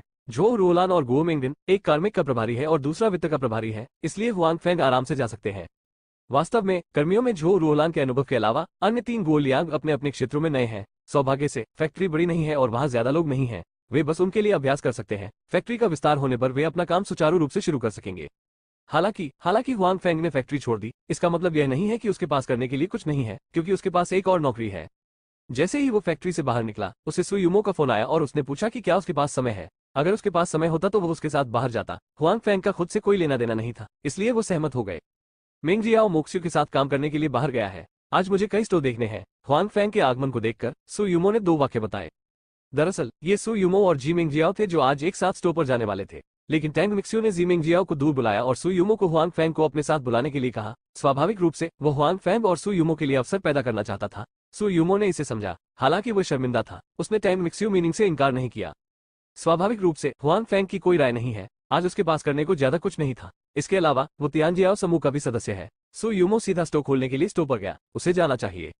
इसके अलावा हुआंग फेंग रास्ते पर नजर डालने जा रहे हैं कि क्या कोई अच्छी उपस्थिति है। हालांकि अभी यह आवश्यक नहीं है, भविष्य में यह संभव हो सकता है। आज वो सुयुमो से मुलाकात कर सकते हैं। सुयुमो की सभी दुकानें शहरी क्षेत्र में हैं और वे एक दूसरे से बहुत दूर नहीं हैं। लोगों का आना जाना ठीक है। बेशक ऐसी दुकानों का किराया 1 साल में कम नहीं होगा। एक बार जब उनकी बिक्री सुचारू नहीं होगी तो संभवतः इसका असर कंपनी के भविष्य के विकास पर पड़ेगा। इसलिए सुयुमो और जी मेंगजियाओ इस मामले में बहुत रुचि रखते हैं। सुयुमो में हुआंग फेंग का उल्लेख करने का भी अर्थ है। जब भी वो किसी स्टोर में जाती है तो वो हुआंग फेंग को इस स्टोर के फायदे और नुकसान से परिचित कराएगी। हालांकि उसने हुआंग फेंग से 1 या 2 साल पहले स्नातक की उपाधि प्राप्त की, लेकिन उसका अनुभव हुआंग फेंग से तुलनीय नहीं है और उसकी प्रतिभा अच्छी है। इसलिए हुआंग फेंग को अभी भी कंपनी के संचालन के पहलू में कड़ी मेहनत करने की जरूरत है। बेशक हुआंग फेंग भी बहुत विनम्र है। वो अपनी कमियों को जानता है, इसलिए वो सुयुमो को नापसंद नहीं करता है और उसकी सराहना भी नहीं करता। भाषा फोम। जब हुआंग फेंग और उनकी पत्नी एक दुकान से दूसरी दुकान पर जाने के लिए निकले तो उन्हें परिचित आवाजें सुनाई दी, कुछ आश्चर्यचकित और कुछ क्रोधित। जब हुआंग फेंग और सुयुमो चारों ओर देखते हैं तो वे देखते हैं कि टोंग जेडन उनके पीछे है। उनके साथ कई अंगरक्षक हैं और उनके हाथ में अभी भी कुछ है। इस समय टोंगजी उन्हें गुस्से से देख रहा है, खासकर जब वो हुआंग फेंग को देखता है तो उसकी आंखों में गुस्सा हुआंग फेंग को जलाता हुआ प्रतीत होता है। हुआंग फेंग और सुयुमो को टोंग जियान को यहाँ देखने की उम्मीद नहीं थी। ये सचमुच एक सहयोग है। दूसरे शब्दों में, चूंकि पिछली बार टोंगवॉन सुयुमो को खोजने के लिए तियानजियाओ समूह में गया था और हुआंग फेंग ने उसे रोक दिया था, वो फिर कभी तियानजियाओ समूह में नहीं गया। ऐसा नहीं है कि उसने सुयुमो को छोड़ दिया, लेकिन अन्य चीजों में देरी हुई है। वास्तव में वो अभी भी सुयुमो की परवाह करता है और सुयुमो पर ध्यान दे रहा है। और हुआंग फेंग जानता है कि उसने सुयुमो को परेशान नहीं किया। दूसरा कारण यह है कि उसका पैर टूट गया था और उसे ठीक करने की आवश्यकता थी। उसने सोचा ही नहीं कि अब फिर बाहर आ गया और इस व्यस्त शहर में उनसे मुलाकात हो गई। हुआंग फेंग और सुयुमो ने नहीं सोचा था कि वे टोंग जियान से मिलेंगे। टोंग जियान ने भी नहीं सोचा था कि वे उनमें से किसी से मिलेंगे, खासकर जब हुआंग फेंग और सुयुमो एक साथ खरीदारी करने के लिए निकले थे। टोंग जियान के पैर पूरी तरह से अच्छे नहीं हैं। उसके पिता निकट भविष्य में उसके विदेश जाने की व्यवस्था करने की योजना बना रहे हैं, लेकिन वो नहीं जानता कि क्यों। अभी औपचारिकताएं पूरी नहीं हुई हैं, इसलिए उन्हें देरी हुई है। हालांकि टोंग जियान को लगता है कि औपचारिकताएं कोई बुरी बात नहीं है। वो जल्द ही विदेश जाएंगे, इसलिए उसने विदेश जाने से पहले सु यूमो को फिर से देखने की योजना बनाई है। सु यूमो को देखकर वो खाली हाथ नहीं रहेगा। वो उस आदमी को खोने का जोखिम नहीं उठा सकता, इसलिए आज वो चीजें खरीदने के लिए बाहर गया और उन्हें सु यूमो को देने की तैयारी की। उसने हमेशा ऐसा किया है, हालांकि सु यूमो ने उन्हें कभी प्राप्त नहीं किया। पिछली बार टूटे हुए पैर के कारण टोंग कियानजुन को अपने बेटे पर अकेले बाहर आने पर भरोसा नहीं था, खासकर जब उसका पैर बहुत सुविधाजनक नहीं था। इसलिए उसने अपने पीछे चलने के लिए कई अंगरक्षकों की व्यवस्था की। 26,412, 25,991, 26,469, 33,258, 29,916, 23,376, 23,567, 35,828, 32,593, 32, 119, 119, 119, 46, 71, 122, 98, 112, 105, 46, 99, 111, 109, 32, 26,356, 26,032, 51, 26,356, 24,555, 50। बेहतर नॉवल पढ़ने के लिए आप हमारे YouTube चैनल और ऑडियो एक्सप्लेन टेलीग्राम चैनल से जुड़ सकते हैं। 315 मेरा एक प्रेमी है। टोंग जियान ने चीजें खरीदने के बारे में नहीं सोचा था, लेकिन वो उस व्यक्ति से मिला जो उसे चीजें देना चाहता था। इसके अलावा वो एक अन्य व्यक्ति के साथ खरीदारी कर रहा था, जो अभी भी वो आदमी था जिससे वो नफरत करता था, जिससे वो क्रोधित हो गया। हुआंग फेंग के लिए उनके पास अभी भी कुछ प्रभाव है। आखिरकार वो पहला व्यक्ति है जो खुद को शर्मिंदा करता है और मुंह नहीं दिखाता। बाद में उन्होंने उसे साफ करने के लिए भी किसी को भेजा। हालांकि भाई बियाओ के लोग काम करने में अच्छे नहीं हैं और अंकल ली ने इसे अच्छा नहीं किया। बाद में उसका भी एक्सीडेंट हो गया तो वो इस बात को भूल गया। हुआंग फेंग की परेशानी का पता लगाने के लिए उसके पास समय और ऊर्जा नहीं है। सबसे पहले टोंगोन हुआंग फेंग को थोड़ा भूल गया था, लेकिन मुझे आज उससे दोबारा मिलने की उम्मीद नहीं थी। इसके अलावा वो अभी भी अपनी पसंदीदा महिला के साथ शॉपिंग कर रहे हैं। टोंगोन क्रोधित कैसे नहीं हो सकता? सबसे पहले लड़के एन का हुआंग फेंग पर अच्छा प्रभाव नहीं पड़ा, इसलिए लोगों को सफाई करने देना ठीक है। लेकिन अब उसे अपनी पसंदीदा महिला के साथ खेलने के लिए बाहर आते देखकर उसे इतनी ईर्ष्या हो रही है कि वो हुआंग फेंग को मारने से खुद को नहीं रोक सकता। बेशक अगर उसे पता होता कि उसका पैर भी हुआंग फेंग द्वारा बाधित किया गया था, तो वो लंबे समय से हुआंग फेंग को मारना चाहता था। और टोंग जियान सोचता है कि वो समझता है कि पिछली बार हुआंग फेंग ने उसे क्यों रोका था। वो सु यूमो को हल नहीं करना चाहता। हालांकि वो बहुत गुस्से में थी। लड़का मुस्कुराया, हुआंग फेंग के पास गया और सु यूमो की ओर देखा और कहा, यूमो, यह वही है जो मैंने तुम्हें दिया था। पीछे वाले बॉडीगार्ड ने झट से बैग सौंप दिया। हुआंग फेंग ने बैगों पर नजर डाली, जो सभी प्रसिद्ध ब्रांड के कपड़े थे। हालांकि सु यूमो ने टोंग जियान की ओर देखा भी नहीं और कहा, युवा टोंग, कृपया अपनी चीजें वापस ले ले। मैं आपकी चीजें नहीं लूंगा। इसके अलावा कृपया मुझे यूमो मत कहो, बस मेरा नाम बुलाओ या राष्ट्रपति सु। यूमो ने सु यूमो को भौहें सिकोड़ते देखा और लड़के ने जल्दी से अपना मुंह बदल लिया। सु यूमो, हम दोस्त हैं, चाहे हम इसे कैसे भी कहें। दोस्तों के सामने मैंने तुम्हें बहुत सारी चीजें भेजी हैं, तुम एक ले जाओगे जो किसी भी पैसे के लायक नहीं है। सु यूमो अडिग है, यानी वो इसे स्वीकार नहीं करता है। मैं जल्द ही विदेश जाने वाला हूँ, शायद मैं कुछ समय तक वापस नहीं आऊंगा। मैं तुम्हें स्मृति चिन्ह के रूप में कुछ भेजना चाहता हूँ, मुझे याद रखना। नहीं धन्यवाद, सु यूमो ने अभी भी मना कर दिया। हुआंग फेंग ने अनुमान लगाया होगा कि शायद अपने पैर के कारण ही लड़का विदेश गया था। ये लड़का बहुत घमंडी है। अब उसके पास एक लंगड़ा पैर है जो निश्चित रूप से उसके दिल में अस्वीकार्य है। यूमो, मैं तुम्हारे प्रति ईमानदार हूँ, क्या तुम्हारे पास मुझे मना करने का साहस है? टोंग जियान सु यूमो को ईमानदारी से देखती है, लेकिन वह अपने दिल में सु यूमो को मौत की सजा देती है। उसने उसे पर्याप्त चेहरा दिया है, वो मना करती है और इतने सारे लोगों के सामने भी मना करती है। उसका दिल काफी समय से गुस्से में है, लेकिन वो सीधे अपना आपा नहीं खो सकता क्योंकि उसे अभी तक सु यूमो नहीं मिला है। वो केवल इसे सहन कर सकता है। आपकी दयालुता के लिए धन्यवाद, लेकिन मुझे आपके लिए कुछ महसूस नहीं होता। मैंने पहले भी कहा था। सु यूमो उसे उसका पता याद दिलाने में बहुत आलसी है। अब वो बस उसे पहले भेजना चाहती है। इसके अलावा अब मेरा एक प्रेमी है, कृपया बाद में मुझे फिर से परेशान न करें, मेरा प्रेमी नाराज हो जाएगा। जब हुआंग फेंग को आश्चर्य हुआ कि सु यूमो का कोई प्रेमी है, तो सु यूमो ने अपनी हैरान आंखों में हुआंग फेंग की बांह पकड़ ली और अपना सिर भी हुआंग फेंग के कंधे पर रख दिया, जो स्वयं स्पष्ट था। हुआंग फेंग थोड़ी देर के लिए स्तब्ध रह गया, फिर वो हतप्रभ अवस्था में था। वो सु यूमो का मतलब समझ गया। वो ढाल बन गया। वो मना करना चाहता था, हालांकि सु यूमो के लिए उसका हाथ पकड़ना बहुत मुश्किल था, इसलिए उसने उसे दूर नहीं धकेला। वैसे भी उसके मन में टोंग जियान के लिए कोई अच्छी भावना नहीं थी और उसे असहज करने में कोई आपत्ति नहीं थी। ये सिर्फ हुआंग फेंग की मजबूरी है कि वो अपना ध्यान लड़के से हटाने में कामयाब रहा। हालांकि आज की घटना के बाद दूसरा पक्ष उससे और भी अधिक नफरत कर सकता है, जो पहले से भी बदतर है। सौभाग्य से दूसरा पक्ष विदेश जाएगा। जब वो वापस आएगा तो ये कहना मुश्किल है कि वो दूसरे पक्ष से इतना डरेगा या नहीं। निश्चित रूप से सु यूमो की हरकत देखने के बाद टोंग जियान ने हुआंग फेंग को गुस्से और अविश्वास से देखा। हालांकि जब उसने हुआंग फेंग और सु यूमो को एक साथ खरीदारी करते देखा तो उसे गलत अनुमान हुआ। वह जानता था कि सु यूमो की दृष्टि बहुत ऊंची थी और वो खुद को नहीं देख सकती थी। गेट को देखना तो दूर की बात है। लड़का सोचता है कि हुआंग फेंग खुद की तरह सु यूमो का पीछा कर रहा है, लेकिन अब लगता है कि ऐसा नहीं है। हालांकि सु यूमो अपने लिए खेल सकता है। वो ये भी जानता है कि भले ही उनके पास कुछ भी न हो, सु यूमो हुआंग फेंग से नफरत नहीं करता है या यहाँ तक कि उसके लिए अच्छी भावना भी नहीं रखता है, जिससे सु यूमो नाराज हो जाता है क्योंकि वो उसके करीब नहीं आ सकता है अब तक। यूमो, आप ऐसे व्यक्ति को कैसे देख सकते हैं? वो केवल एक सुरक्षा गार्ड को जानता है, वह आपके लायक नहीं है। टोंग जियान हुआंग फेंग की ओर इशारा करता है और गुस्से से दहाड़ता है। यह मेरा व्यवसाय है, यह आपका कोई व्यवसाय नहीं है। सु यूमो ने ठंडे स्वर में कहा, अब तुम देखो, मेरा एक प्रेमी है, बाद में मेरे पास मत आना, मुझे डर है कि मेरा प्रेमी नाराज हो जाएगा। उसके बाद सु युमो ने हुआंग फैंग की ओर रुख किया और कहा, चलो चले।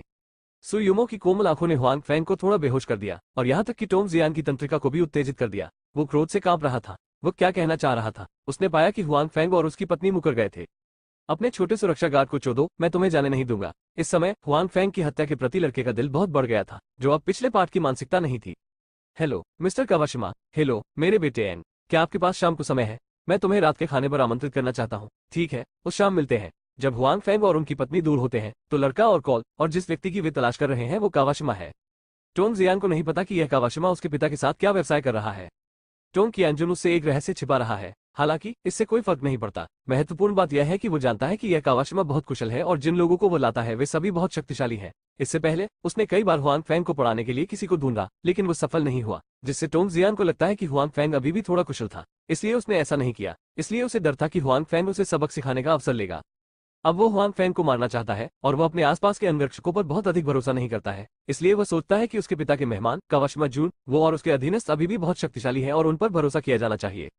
26,412, 25,991, 26,469, 33,258, 29,916, 23,376, 23,567, 35,828, 32,593, 32, 119, 119, 119, 46, 71, 122, 98, 112, 105, 46, 99, 111, 109, 32, 26,356, 26,032, 51, 26,356, 24,555, 50। बेहतर नॉवल पढ़ने के लिए आप हमारे YouTube चैनल और ऑडियो एक्सप्लेन टेलीग्राम चैनल से जुड़ सकते हैं। 316 ऐसे भरा है। मुझे माफ करें। दूसरी ओर हुआंग फैंग और टोंग जियान के अपनी दृष्टि से ओझल होने के बाद सु युमो ने हुआंग फैंग की बांह छोड़ दी और हुआंग फैंग से माफी मांगते हुए कहा। जाहिर है सु युमो को हुआंग फैंग की सहमति न मांगने और उसे ढाल बनाने के लिए दोषी महसूस हुआ। हालांकि सु युमो के लिए यह एक अच्छा तरीका है। आखिरकार अतीत में लड़के एन ने बहुत देर तक उसका पीछा किया, जिससे उसे ऊब महसूस हुई। हालांकि इससे कोई फर्क नहीं पड़ता कि उसने क्या कहा और कैसे मना किया। दूसरे पक्ष ने फिर भी जोर दिया, जिससे सु युमो को असहाय महसूस हुआ। उसके पास इस तरह के दुष्ट से निपटने का कोई बेहतर तरीका नहीं है, इसलिए यही एकमात्र तरीका है। केवल इस तरह से वो जानती है कि वो लड़के को हुआंग फैंग से नफरत करने पर मजबूर कर देगी, जिससे वो दोषी महसूस करेगा। बेशक सु युमो ये तरीका जानती है, लेकिन उसने पहले कभी इसका इस्तेमाल नहीं किया है। यदि यह हुआंग फैंग नहीं है जो आज उसके साथ खड़ा है, तो भी वो इस पद्धति का उपयोग नहीं करना चाहेगी। आखिर कोई उसे गले नहीं लगाएगा। ऐसा इसलिए है क्योंकि हुआंग फैंग यहाँ है, इसलिए वो ऐसा करेगी। ये ठीक है। वैसे भी उसका मुझ पर अच्छा प्रभाव नहीं है। अब वो मुझसे और अधिक नफरत करने लगा है। हुआंग फैंग ने लापरवाही से कहा, लेकिन वो सोच रहा था कि उसने पहले उसे कार से बाहर निकलने से रोका था, इसलिए उसने किसी से उसे सबक सिखाने के लिए कहा। इस बार उसने उस महिला को लूट लिया जिसमें उसकी रुचि थी। उसने अनुमान लगाया कि बदला लेने की कार्रवाई अधिक होगी।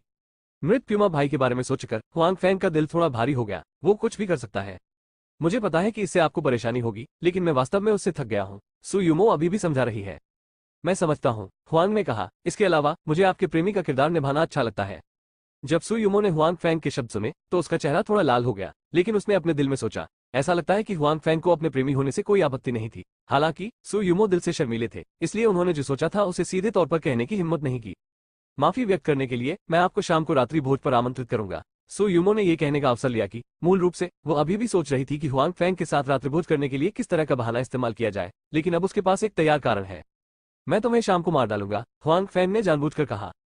जो भी चाहिए ऑर्डर कर दो। सु युमो को ऐसा लगता है जैसे मेरे पास पैसा है, और फिर दोनों हंसते हैं। अभी जो हुआ उसके बाद वे और करीब आ गए हैं। जब वे चर्चा कर रहे थे कि कहाँ खाना है, सु युमो का फोन बजा, लेकिन वो जी मिंगजियाओ का था। बहन युमो, आप कहाँ हैं? पूंजीवादी तांग मिक्सू आखिरकार समाप्त हो गया। चलो साथ में रात्रि भोज करें, जी मिंगजियाओ ने फोन पर कहा। सु युमो हुआंग फैंग को अपनी आंखों से देखता है और क्षमा मांगते हुए कहता है, मिंगजियाओ, मुझे आज रात कुछ करना है, कृपया इसे म्यूजू के साथ खाएं। क्या हो रहा है? जी मिंगजियाओ थोड़ा आश्चर्यचकित है। वे लगभग हर दिन मिलते हैं। स्वाभाविक रूप से वे जानते हैं कि एक दूसरे का जीवन कैसा दिखता है। फिर जी मिंगजियाओ कुछ समय पहले के बारे में सोचती है। उसकी बहन युमो एक ऐसे आदमी के साथ गई जो उसे साथ में खाना खाने के लिए युमो कह सकता था। क्या वह आखिरी है? ये सोचते हुए जी मिंगजियाओ ने उत्सुकता से कहा, बहन युमो, क्या आप उस आदमी के साथ जाना चाहती हैं? तांग मुक्सू उस रात खाना खाने आया था? सु युमो को उम्मीद नहीं थी कि जी मिंगजियाओ इतनी आसानी से इसका अनुमान लगा सकती है। हालांकि हुआंग फैंग उसके साथ थी और वह ज्यादा कुछ नहीं कह सकती थी, इसलिए उसने कहा, मैं रात में आपके पास वापस जाऊंगी और कहूंगी, सबसे पहले मैं फोन रख दूंगी। फिर सु युमो ने जी मिंगजियाओ को बात करने का मौका नहीं दिया और सीधे फोन रख दिया। अगर जी को हमेशा पता था कि तुम मेरे साथ डिनर पर आए हो और उसने उसे मना कर दिया, तो उसे कल फिर से मुझे चुनना होगा। हुआंग फैंग ने अभी जी मिंगजियाओ के शब्द नहीं सुने थे, लेकिन वह जानता था कि जी मिंगजियाओ के मन में अपने लिए बहुत अच्छी भावनाएं नहीं थी और उसने खुद को गोली नहीं मारी, जो बहुत अच्छा था। इसलिए अगर उसे पता होता कि सुयुमो उसके साथ खाना खा रही है और उसने उसे मना कर दिया तो वो खुद को स्तब्ध पाएगा। हुआंग फेंग की बातें सुनकर सुयुमो पहले मुस्कुराई, जैसे कि फिर से याद कर रही हो। पिछली बार जी मिंगजियाओ ने हुआंग फेंग के मामलों पर सवाल उठाया था। उन्होंने कहा था, आपको उससे सहमत होने की जरूरत नहीं है। वो सिर्फ एक बच्ची है जो बड़ी नहीं हुई है। वो दृढ़ इच्छा शक्ति वाली है और उसके कोई बुरे विचार नहीं है। मुझे पता है। हुआंग फेंग ने सिर हिलाया। उसे सुयुमो की बातों पर संदेह नहीं था, इसलिए उसकी जी मिंगजियाओ के साथ पहले जैसी समझ नहीं थी। चलो डिनर पर चलते हैं, सुभाषा में मो ने कहा। जाना बहन युमो बहुत ज्यादा है। मैंने अभी तक बोलना समाप्त नहीं किया है। दूसरी ओर सुयुमो फोन काट दिए जाने पर बड़बड़ाती है। क्या बात है, बहन युमो कब आएगी? इसी समय तांग मुक्सु भी आ गई। वो अभी बाथरूम गई थी, लेकिन उसे नहीं पता था कि सुयुमो नहीं आ रही है। वो नहीं आ रही है, वो उस आदमी के साथ फिर से खाना खाने जा रही है, जी मिंगजियाओ ने गुस्से से कहा। मनुष्य टैन मिक्सू पहले तो दंग रह गई, फिर उसके मन में हुआंग फेंग की उपस्थिति के बारे में सोचा। हालांकि जी मिंगजियाओ को स्पष्ट रूप से सुयुमो और हुआंग फेंग के बीच के रिश्ते के बारे में नहीं पता था। हाँ, वो वही आदमी है जो आप अभी अभी शाही राजधानी से आए हैं। अप्रत्याशित रूप से बहन युमो भी एक ऐसी व्यक्ति है जो दोस्तों से अधिक सेक्स पसंद करती है। मैं रात को वापस जाऊंगी और देखूंगी कि मैं उसके बारे में क्या कहती हूँ, जी मिंगजियाओ ने कहा। टेन मुक्यू को यकीन है कि सुयुमो और हुआंग फेंग ने एक साथ डिनर किया है। यह उसका विचार था कि सुयुमो को आज उसके साथ बाहर जाने के लिए हुआंग फेंग को चिल्लाने के लिए कहा जाए। इसलिए यह आश्चर्य की बात नहीं है कि हुआंग फेंग और सुयुमो ने शाम को एक साथ रात्रिभोज किया। ठीक है, नाराज मत होइए। हो सकता है कि बहन युमो को अपनी खुशी मिल गई हो। आपको उसके लिए खुश होना चाहिए, तांग मुक्यू ने कहा। बेशक मैं उसके लिए खुश हूँ, लेकिन अब उन्होंने अपने रिश्ते की पुष्टि नहीं की है। सिस्टर युमो ने मुझे उसके लिए अस्वीकार कर दिया है। मैं बहुत गुस्से में हूँ और मैं बहुत कामुक और तुच्छ हूँ। अगर वे ऐसा करते हैं तो ये कठिन है मेरे लिए बहन युमो को देखना, जी मिंगजियाओ ने कहा।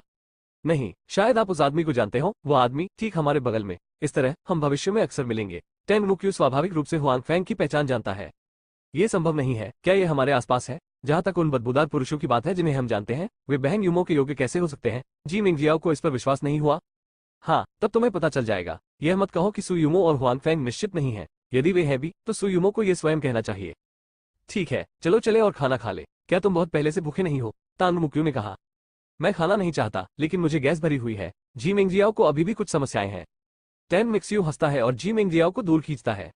26,412, 25,991, 26,469, 33,258, 29,916, 23,376, 23,567, 35,828, 32,593, 32, 119, 119, 119, 46, 71, 122, 98, 112, 105, 46, 99, 111, 109, 32, 26,356, 26,032, 51, 26,356, 24,555, 50। बेहतर नॉवल पढ़ने के लिए आप हमारे YouTube चैनल और ऑडियो एक्सप्लेन टेलीग्राम चैनल से जुड़ सकते हैं। 317 अनुनय। अंत में जी मिंगजियाओ और तांग मिक्स्यू एक साथ रात्रि भोज पर गए। हालांकि वे अभी भी अपना मुंह फुला रहे थे और परेशान थे। और दूसरी तरफ हुआंग फेंग भी सुयुमो के साथ खाना खा रहा है। हालांकि वे अच्छे मूड में हैं। विशेष रूप से हुआंग फेंग जी मिंगजियाओ के चेहरे के बारे में सोचकर जब उसे सुयुमो ने अस्वीकार कर दिया था, उसका दिल थोड़ा उदास हो गया। सुयुमो अभी भी जी मिंगजियाओ के बारे में सोच रही है। शाम को वापस जाकर समझाओ। जब वे हुआंग फेंग में एक साथ खाना खा रहे थे तो लड़का एन भी खाना खा रहा था। वो अकेले नहीं खा रहा था, बल्कि नकाजिमा के साथ खा रहा था। माहौल अच्छा था। मिस्टर कावाशिमा, आइए और इस व्यंजन का स्वाद चखिए। ये यहाँ का एक विशेष व्यंजन है, लेकिन यह अन्य स्थानों पर उपलब्ध नहीं है। टोंग जियान ने कावाशिमा से विनम्रता से कहा। एक ओर वो कावाशिमा के प्रति विनम्र था क्योंकि उसके पास मांगने के लिए कुछ था। दूसरी ओर वो अपने पिता के विशिष्ट अतिथि भी थे। उनके पिता को स्वागत में सावधानी बरतनी पड़ती थी। हालांकि वो बहुत समझदार नहीं था, फिर भी वो जानता था कि ये काम कैसे करना है। कावाशिमा ने धीरे से चुटकी ली, लड़के की उम्मीद भरी आंखों में सिर हिलाया और कहा, तुम चीनी लोगों के पास कोई अन्य कौशल नहीं है, लेकिन तुम खाने में बहुत अच्छे हो। टोंग जियान को इसकी परवाह नहीं है कि दूसरा पक्ष वास्तव में खुद की चापलूसी कर रहा है या खुद पर व्यंग्य कर रहा है। वो मुस्कुराता है और सिर हिलाता है और कहता है, ये स्वाभाविक है। जेड एन जून, आज मुझे क्या हुआ है? कावाशिमा ने लड़के की ओर देखा और कहा। बेशक कावाशिमा टोंग जियान को जानता था। उन्होंने 2 दिनों तक टोंग कियानजुम के साथ कोई व्यवहार नहीं किया। स्वाभाविक रूप से वो टोंग कियानजुम के इकलौते बेटे को जानता था। हालांकि टोंग कियानजुम ने अपने बेटे को अपने मामलों के बारे में बहुत अधिक जानने से बचाने पर बहुत ध्यान दिया और उसे अपने और जापानी मामलों में शामिल नहीं होने दिया। इसलिए हालांकि कावाशिमा टोंग जियान को जानता था, उसने लोगों के बीच कोई मुलाकात या दोस्ती नहीं की। आज अचानक लड़के एन ने उसे खाने पर बुलाया। जाहिर है उनसे मदद मांगी गई थी। मिस्टर कावाशिमा वास्तव में स्मार्ट है। लड़के ने पहले मेरी चापलूसी की और फिर बिना छुपे कहा, मैं कावाशिमा जून से कहना चाहता हूँ कि वो मेरे लिए एक आदमी को मार डाले। हत्या? कावाशिमा थोड़ा आश्चर्यचकित है। ये दिखावा या डराया हुआ नहीं है। आखिरकार वो और टोंग जियान एक दूसरे से परिचित नहीं है। आश्चर्य की बात है कि जब वो सामने आया तो उसने उससे ऐसा करने को कहा। इसके अलावा उनकी नजर में टोंग जियान सिर्फ अमीर लोगों की दूसरी पीढ़ी है जो सीखते नहीं है और नहीं जानते कि दूसरी पीढ़ी के अमीर लोगों से ईर्ष्या कैसे करें। हालांकि ये कभी भी हत्याएं खरीदने का विकास नहीं करेगा। हाँ, बहुत परेशान करने वाला व्यक्ति है। टोंग जियान ने अपने दांत पीस लिए और कहा कि उसके पिता ने उसे बिगाड़ दिया है। अन्यथा वो किसी ऐसे व्यक्ति से ऐसा अनुरोध कैसे कह सकता था जिसे वो अच्छी तरह से नहीं जानता था? मुझे खेद है जियन जुन, मैं एक गंभीर व्यवसायी हूँ, मैं इस तरह के व्यवसाय में भाग नहीं लूंगा। बेशक मैं कियान जुनजुन के सामने आपको इसके बारे में नहीं बताऊंगा। कावाशिमा ने लड़के को अपने दिल में एक नकारात्मक अंक दिया और फिर दूसरे पक्ष के अनुरोध को टाल दिया। मैं तुम्हें पैसे दे सकता हूँ, क्या तुम सिर्फ व्यवसाय में पैसा नहीं कमाना चाहते हो? इसके अलावा मैं ये भी जानता हूँ कि तुम लोग बहुत कुशल हो और मेरी नौकरी ले सकते हो। स्पष्ट रूप से टोंग जियान इतनी आसानी से हार नहीं मानेगा। दरअसल उसे नहीं पता कि यह कावाशिमा उसके पिता के साथ क्या बिजनेस करती है।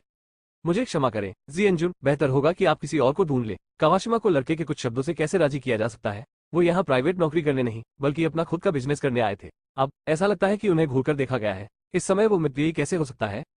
टोंग जियान ने भौहें चढ़ा दी। जब तक वो अनुरोध करता बहुत कम लोग उसे अस्वीकार करते। हालांकि उसने जो भी कहा दूसरे पक्ष ने इनकार कर दिया, जिससे वो बहुत परेशान हो गया। क्या कावाशिमा के लिए इस तरह मना करना अच्छा नहीं है? मैं अपने पिता का इकलौता बेटा हूँ। लड़के ने भौहें चढ़ाई। उसका करियर निश्चित रूप से मुझे बाद में दिया जाएगा और मैं धीरे धीरे उसकी कमान संभाल लूंगा। क्या आप मेरे परिवार के साथ व्यवसाय जारी नहीं रखना चाहते?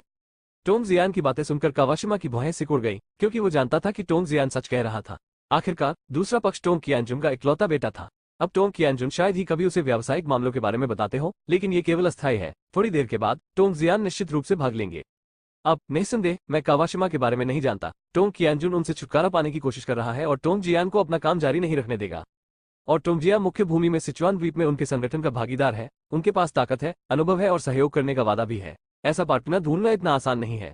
इसलिए चाहे सिचुआन द्वीप हो या उसके पीछे का संगठन, वे टोंगजिया को छोड़ना नहीं चाहते। टोंगजिया के एकमात्र उत्तराधिकारी के रूप में वे स्वाभाविक रूप से अपमान नहीं करना चाहते हैं। ये सोचते हुए कावाशिमा ने टोंग जियान से कहा, जियान जून, आप पहले एक दूसरे की स्थिति के बारे में बात कर सकते हैं। यदि आप इसे नहीं ले सकते तो हम इसके बारे में बाद में बात करेंगे। लेकिन टोंग जी संतुष्टि के साथ मुस्कुराए, क्योंकि दूसरे पक्ष ने ये कहा था, इसलिए समस्या बड़ी नहीं थी। निश्चित रूप से ये जानने के बाद कि हुआंग फेंग सिर्फ एक सुरक्षा गार्ड था और थोड़ा कुशल हो सकता है, कावाशिमा ने इसके बारे में सोचा और इसके लिए सहमत हो गया। निस्संदेह कावाशिमा हारी हुई नहीं थी। उन्होंने टोंग कियानजुन के साथ अन्य मांगे करने का भी अवसर लिया। टोंग कियानजुन के परिष्कार की तुलना में टोंग जियान के पास स्पष्ट रूप से बहुत कम अनुभव है और वो धोखे में बहुत अच्छा है। कावाशिमा यहाँ तक सोचती है कि टोंग जियान टोंग कियानजुन की तुलना में नियंत्रण में बेहतर है।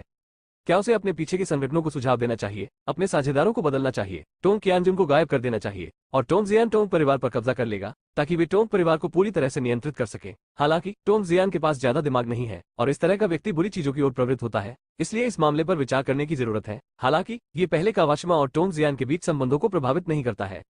टोंग जियान का लक्ष्य हासिल कर लिया गया है। इसके अलावा उसने अपने पिता के पार्टनर के साथ संबंध स्थापित कर लिया है, जिससे वो थोड़ा परेशान है। भविष्य में उसके पिता यह नहीं कहेंगे कि वो बेकार है। हालांकि जब उन्होंने कावाशिमा के साथ अच्छी बातचीत की तो उन्हें नहीं पता था कि उनके पिता कावाशिमा और अन्य लोगों के नियंत्रण से छुटकारा पाने की कोशिश कर रहे थे और अब उनके साथ सहयोग नहीं करते थे।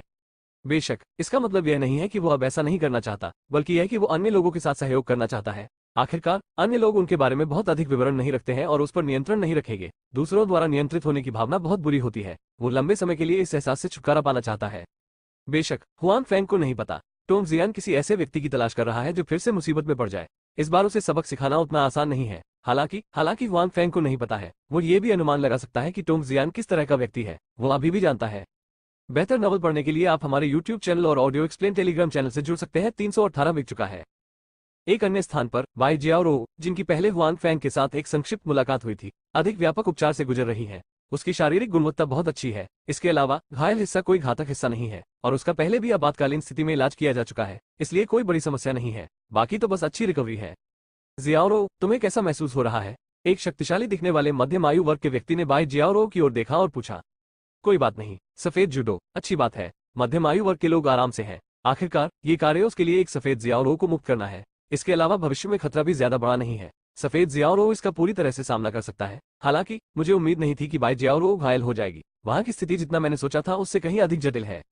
निदेशक, वहां की स्थिति हमारी सोच से कहीं अधिक गंभीर है। हालांकि दूसरे पक्ष पर कड़ी सुरक्षा है। मैंने ज्यादा ठोस बातें नहीं सुनी है, बाई जियाओरो ने कहा। बाई जियाओरो के सामने ब्यूरो के निदेशक रोंगमिंग खड़े हैं, जो एक मजबूत मध्यम आयु वर्ग के व्यक्ति है। आप क्या सोचते हैं? रोंगमिंग बाई जियाओरो को देखता है और कहता है, चोट थोड़ा बेहतर होने के बाद मैं दोबारा जाने की योजना बना रहा हूँ। इस बार मुझे सटीक सबूत मिलना चाहिए। बाई जियाओरो ने कहा कि हालांकि उन्हें टोंग कियानजुन पर संदेह है, आखिरकार टोंग कियानजुन कोई सामान्य व्यक्ति नहीं है। अगर वे उसे नीचे ले जाएंगे तो इससे बड़ी सनसनी फैल जाएगी, इसलिए ठोस सबूत के बिना वे इसे आसानी से नहीं करेंगे। जांच तो चलती रहेगी, लेकिन आपकी हालत ठीक नहीं है। बाकी लोगों को जाने दीजिए। रोंगमिंग ने सोचा और कहा, निर्देशक, मैं ठीक हूँ। इसके अलावा मैं कुछ समय से इस मामले की जांच कर रहा हूँ और मैं इससे सबसे ज्यादा परिचित हूँ। अन्य लोगों के लिए वहां जाना जरूरी नहीं है, बाई जियाओरो ने कहा। हालांकि वो नहीं चाहती कि बाई जियाओरो इस कार्य को जारी रखे। रोंगलिंग को यह स्वीकार करना होगा कि बाई जियाओरो के शब्द काफी उचित है। इस मामले से उनसे ज्यादा परिचित कोई और नहीं है। इसके अलावा इस बार मेरी मुलाकात एक दिलचस्प व्यक्ति से हुई और मैं उसे देखना चाहता हूँ। बाई जियाओरो ने हुआंग फैंग के बारे में सोचा और कहा। रुचिकर लोग। रोंगलिंग थोड़ा जिज्ञासु है। ठीक है, हालांकि मैंने उसके मामलों की स्पष्ट जांच नहीं की है। जब मैं स्पष्ट जांच कर लूंगा तो मैं आपको रिपोर्ट करूंगा, बाई जियाओरो ने कहा। कोई बात नहीं। रोंगलिंग को बाई जियाओरो के चरित्र, अनिश्चित चीजों के बारे में पता है और जिन चीजों के बारे में वो नहीं जानता है उन्हें नहीं कहा जाएगा। हुआंग फैंग और उनकी पत्नी के खाना खत्म करने के बाद उनके पास कोई अन्य गतिविधि नहीं थी। सु यूमो वापस चला गया। निश्चित रूप से जब वो घर पहुंची, जी मिंगजियाओ उसका इंतजार कर रही थी। तुमने इतनी जल्दी खत्म कर दिया। सु यूमो उन्हें देखती है और कहती है। गुंजन, जी मिंगजियाओ ने ठिठुरते हुए कहा, बहन यूमो, तुम बहुत ज्यादा हो, तुम बहुत ज्यादा प्रेमी हो। सु यूमो का चेहरा थोड़ा शर्मिंदा था। वो जी मिंगजियाओ के बगल में बैठ गया और अपना हाथ उसके कंधे पर रखा और कहा, मैंने पहले किसी से वादा किया था, लेकिन मैं अपना वादा नहीं तोड़ सकता। वैसे भी अब आपके पास एक सुंदर आदमी है और आपको हमारी गर्लफ्रेंड इसकी परवाह नहीं है। जी मिंगजियाओ ने फिर भी कुछ नाराजगी के साथ कहा। ऐसा कैसे हो सकता है? सु ने कहा, इसके अलावा अब मेरा उससे कोई लेना देना नहीं है। नहीं, बहन यू, आप उससे पूछ सकते हैं, हमें रात्रि भोज पर आमंत्रित करने के लिए कह सकते हैं, बहन यू को भगा सकते हैं। यदि आप हमें रात्रि भोज पर आमंत्रित नहीं करेगी तो क्या होगा? यदि हम संतुष्ट नहीं हैं, तो वह आपको अंदर नहीं देखना चाहेगा भविष्य। जी मिंगजियाओ ने कहा। जब मुझे मेरा प्रेमी मिल जाएगा तो मैं वादा करती हूँ कि मैं उसे तुम्हें रात्रि भोज पर आमंत्रित करने दूंगी। सु ने मुस्कुराते हुए कहा, लेकिन वास्तव में अब मेरा कोई बॉयफ्रेंड नहीं है। तो फिर अपने साधारण मित्र को तुमसे मिलने के लिए बाहर आने दो, यह मेरा उपहार है। जाहिर है जी मिंगजियाओ सु यूमो के साधारण मित्र के बारे में उत्सुक है। ठीक है, थोड़ी देर रुकते हैं। सु यूमो को पता है कि जी मिंगजियाओ की हुआंग फैंग के बारे में धारणा बहुत अच्छी नहीं है, इसलिए वो स्वाभाविक रूप से हुआंग फैंग को अब मिलने नहीं देना चाहती। हालांकि वे इसे सामान्य समय पर देख सकते हैं, लेकिन इसका अर्थ बिल्कुल अलग है। जी मिंगजियाओ अनिच्छुक थी, लेकिन कोई रास्ता नहीं था। जब हुआंग फैंग रात में वापस गए तो उन्हें स्टोरेज बॉक्स में कुछ भी नया नहीं मिला। हालांकि अगले दिन जब वह काम पर गए तो उन्हें अच्छी खबर मिली। क्या आपका मतलब है एक उपकरण बेच दिया गया है? हुआंग फैंग की उत्साहित आवाज उनके कार्यालय से गुजरने वाले अन्य कर्मचारियों द्वारा सुनी जा सकती है। हालांकि यह कोई आश्चर्य की बात नहीं है कि हुआंग शिखर सम्मेलन इतना उत्साहित था, क्योंकि गो लियांग ने फोन किया और कहा कि आज सुबह सेल्समैन और अन्य कारखाने सीवेज उपचार उपकरण बेच रहे थे। हालांकि हुआंग फैंग को पता था कि वह अपनी चीजें नहीं बेच सकता, लेकिन वो उन्हें इतनी जल्दी बेचने के लिए बहुत उत्साहित था। लेकिन गो लियांग हुआंग फैंग से अधिक उत्साहित है। जब वो सुबह कार्यालय में ही थे तो उन्हें निम्नलिखित कॉल प्राप्त हुई, जिसमें कहा गया कि एक सेल्समैन ने रुइजी ब्रांड सीवेज उपचार उपकरण खरीदने के लिए एक कारखाने के साथ समझौता किया है। इसके अलावा दूसरी फैक्ट्री का पैमाना छोटा नहीं है। यदि सीवेज उपचार उपकरण इस बार भी काम करता है जैसा कि सेल्समैन ने कहा, यदि ऐसा है तो हम बाद में खरीदना जारी रखेंगे। इससे कोई फर्क नहीं पड़ता कि हुआंग फैंग या गो लियांग या यहाँ तक कि सेल्समैन भी, उन्हें अपने सीवेज उपचार उपकरण के बारे में कोई चिंता नहीं है। अब उन्हें जो करने की जरूरत है वो जितनी जल्दी हो सके सामान वितरित करना है और फिर इसे स्थापित करने के लिए श्रमिकों को भेजना है, ताकि दूसरे पक्ष को इस उपकरण के लाभों को समझा जा सके। उसके बाद वे अपना ब्रांड कभी नहीं छोड़ेंगे। तुरंत डिलीवरी की व्यवस्था करें और फिर उस सेल्समैन को क्रेडिट लिखें। मूल कमीशन के अलावा नकद इनाम दें और स्थिति को अन्य सेल्समैन, यहाँ तक कि कार्यशाला में उन श्रमिकों तक भी पहुंचाएं। सभी को बताएं कि हमारे उत्पाद बनना शुरू हो गए हैं, औपचारिक रूप से बेचा गया। हुआंग फैंग ने गो लियांग से फोन पर कहा। ठीक है, मैं इसे अभी करूंगा, गो लियांग ने प्रसन्नतापूर्वक कहा। उपकरण बेचने वाले पहले व्यक्ति के लिए, चाहे हुआंग फैंग हो या गो लियांग, वे सभी उसे पुरस्कृत करने की योजना बनाते हैं। आखिरकार दूसरे पक्ष की शुरुआत अच्छी है और गति अभी भी बहुत तेज है। दूसरे पक्ष और अन्य सेल्समैन को अधिक गतिशील बनाने के लिए पुरस्कार आवश्यक है। फैक्ट्री के अन्य कर्मचारियों को यह खबर पता चलने में ज्यादा समय नहीं लगा। मास्टर, उन्होंने पहले उपकरण को बाहर ले जाने की व्यवस्था की है। वो अब न केवल एक तकनीशियन है, बल्कि कार्यशाला में उत्पादन संबंधी सभी मामलों के प्रभारी तकनीशियन भी हैं। गो लियांग बस कुछ चीजों को घूर रहा है। इसके अलावा फैक्ट्री सही रास्ते पर है। वो हर समय वर्कशॉप में नहीं जा सकता। और जो सेल्समैन बाहर काम कर रहे हैं उन्हें भी इस समय खबर पता है। वे उन मजदूरों से भी ज्यादा खुश हैं। आखिर उनका वेतन आयोग से जुड़ा है। यदि वे चीजें नहीं बेच सकते हैं तो उनके पास कोई कमीशन नहीं है, इसलिए उनकी आय स्वाभाविक रूप से कम है। हालांकि उन्हें इसे बेचने में ज्यादा समय नहीं लगा, जिससे वे एक पल में प्रेरणा से भर गए, जैसे कि उन्होंने टिकटों के ढेर को अपने पास उड़ते हुए देखा हो। 26,412, 25,991, 26,469, 33,258, 29,916, 23,376, 23,567, 35,828, 32,593, 32, 119, 119, 119, 46, 71, 122, 98, 112, 105, 46, 99, 111, 109, 32, 26,356, 26,032, 51, 26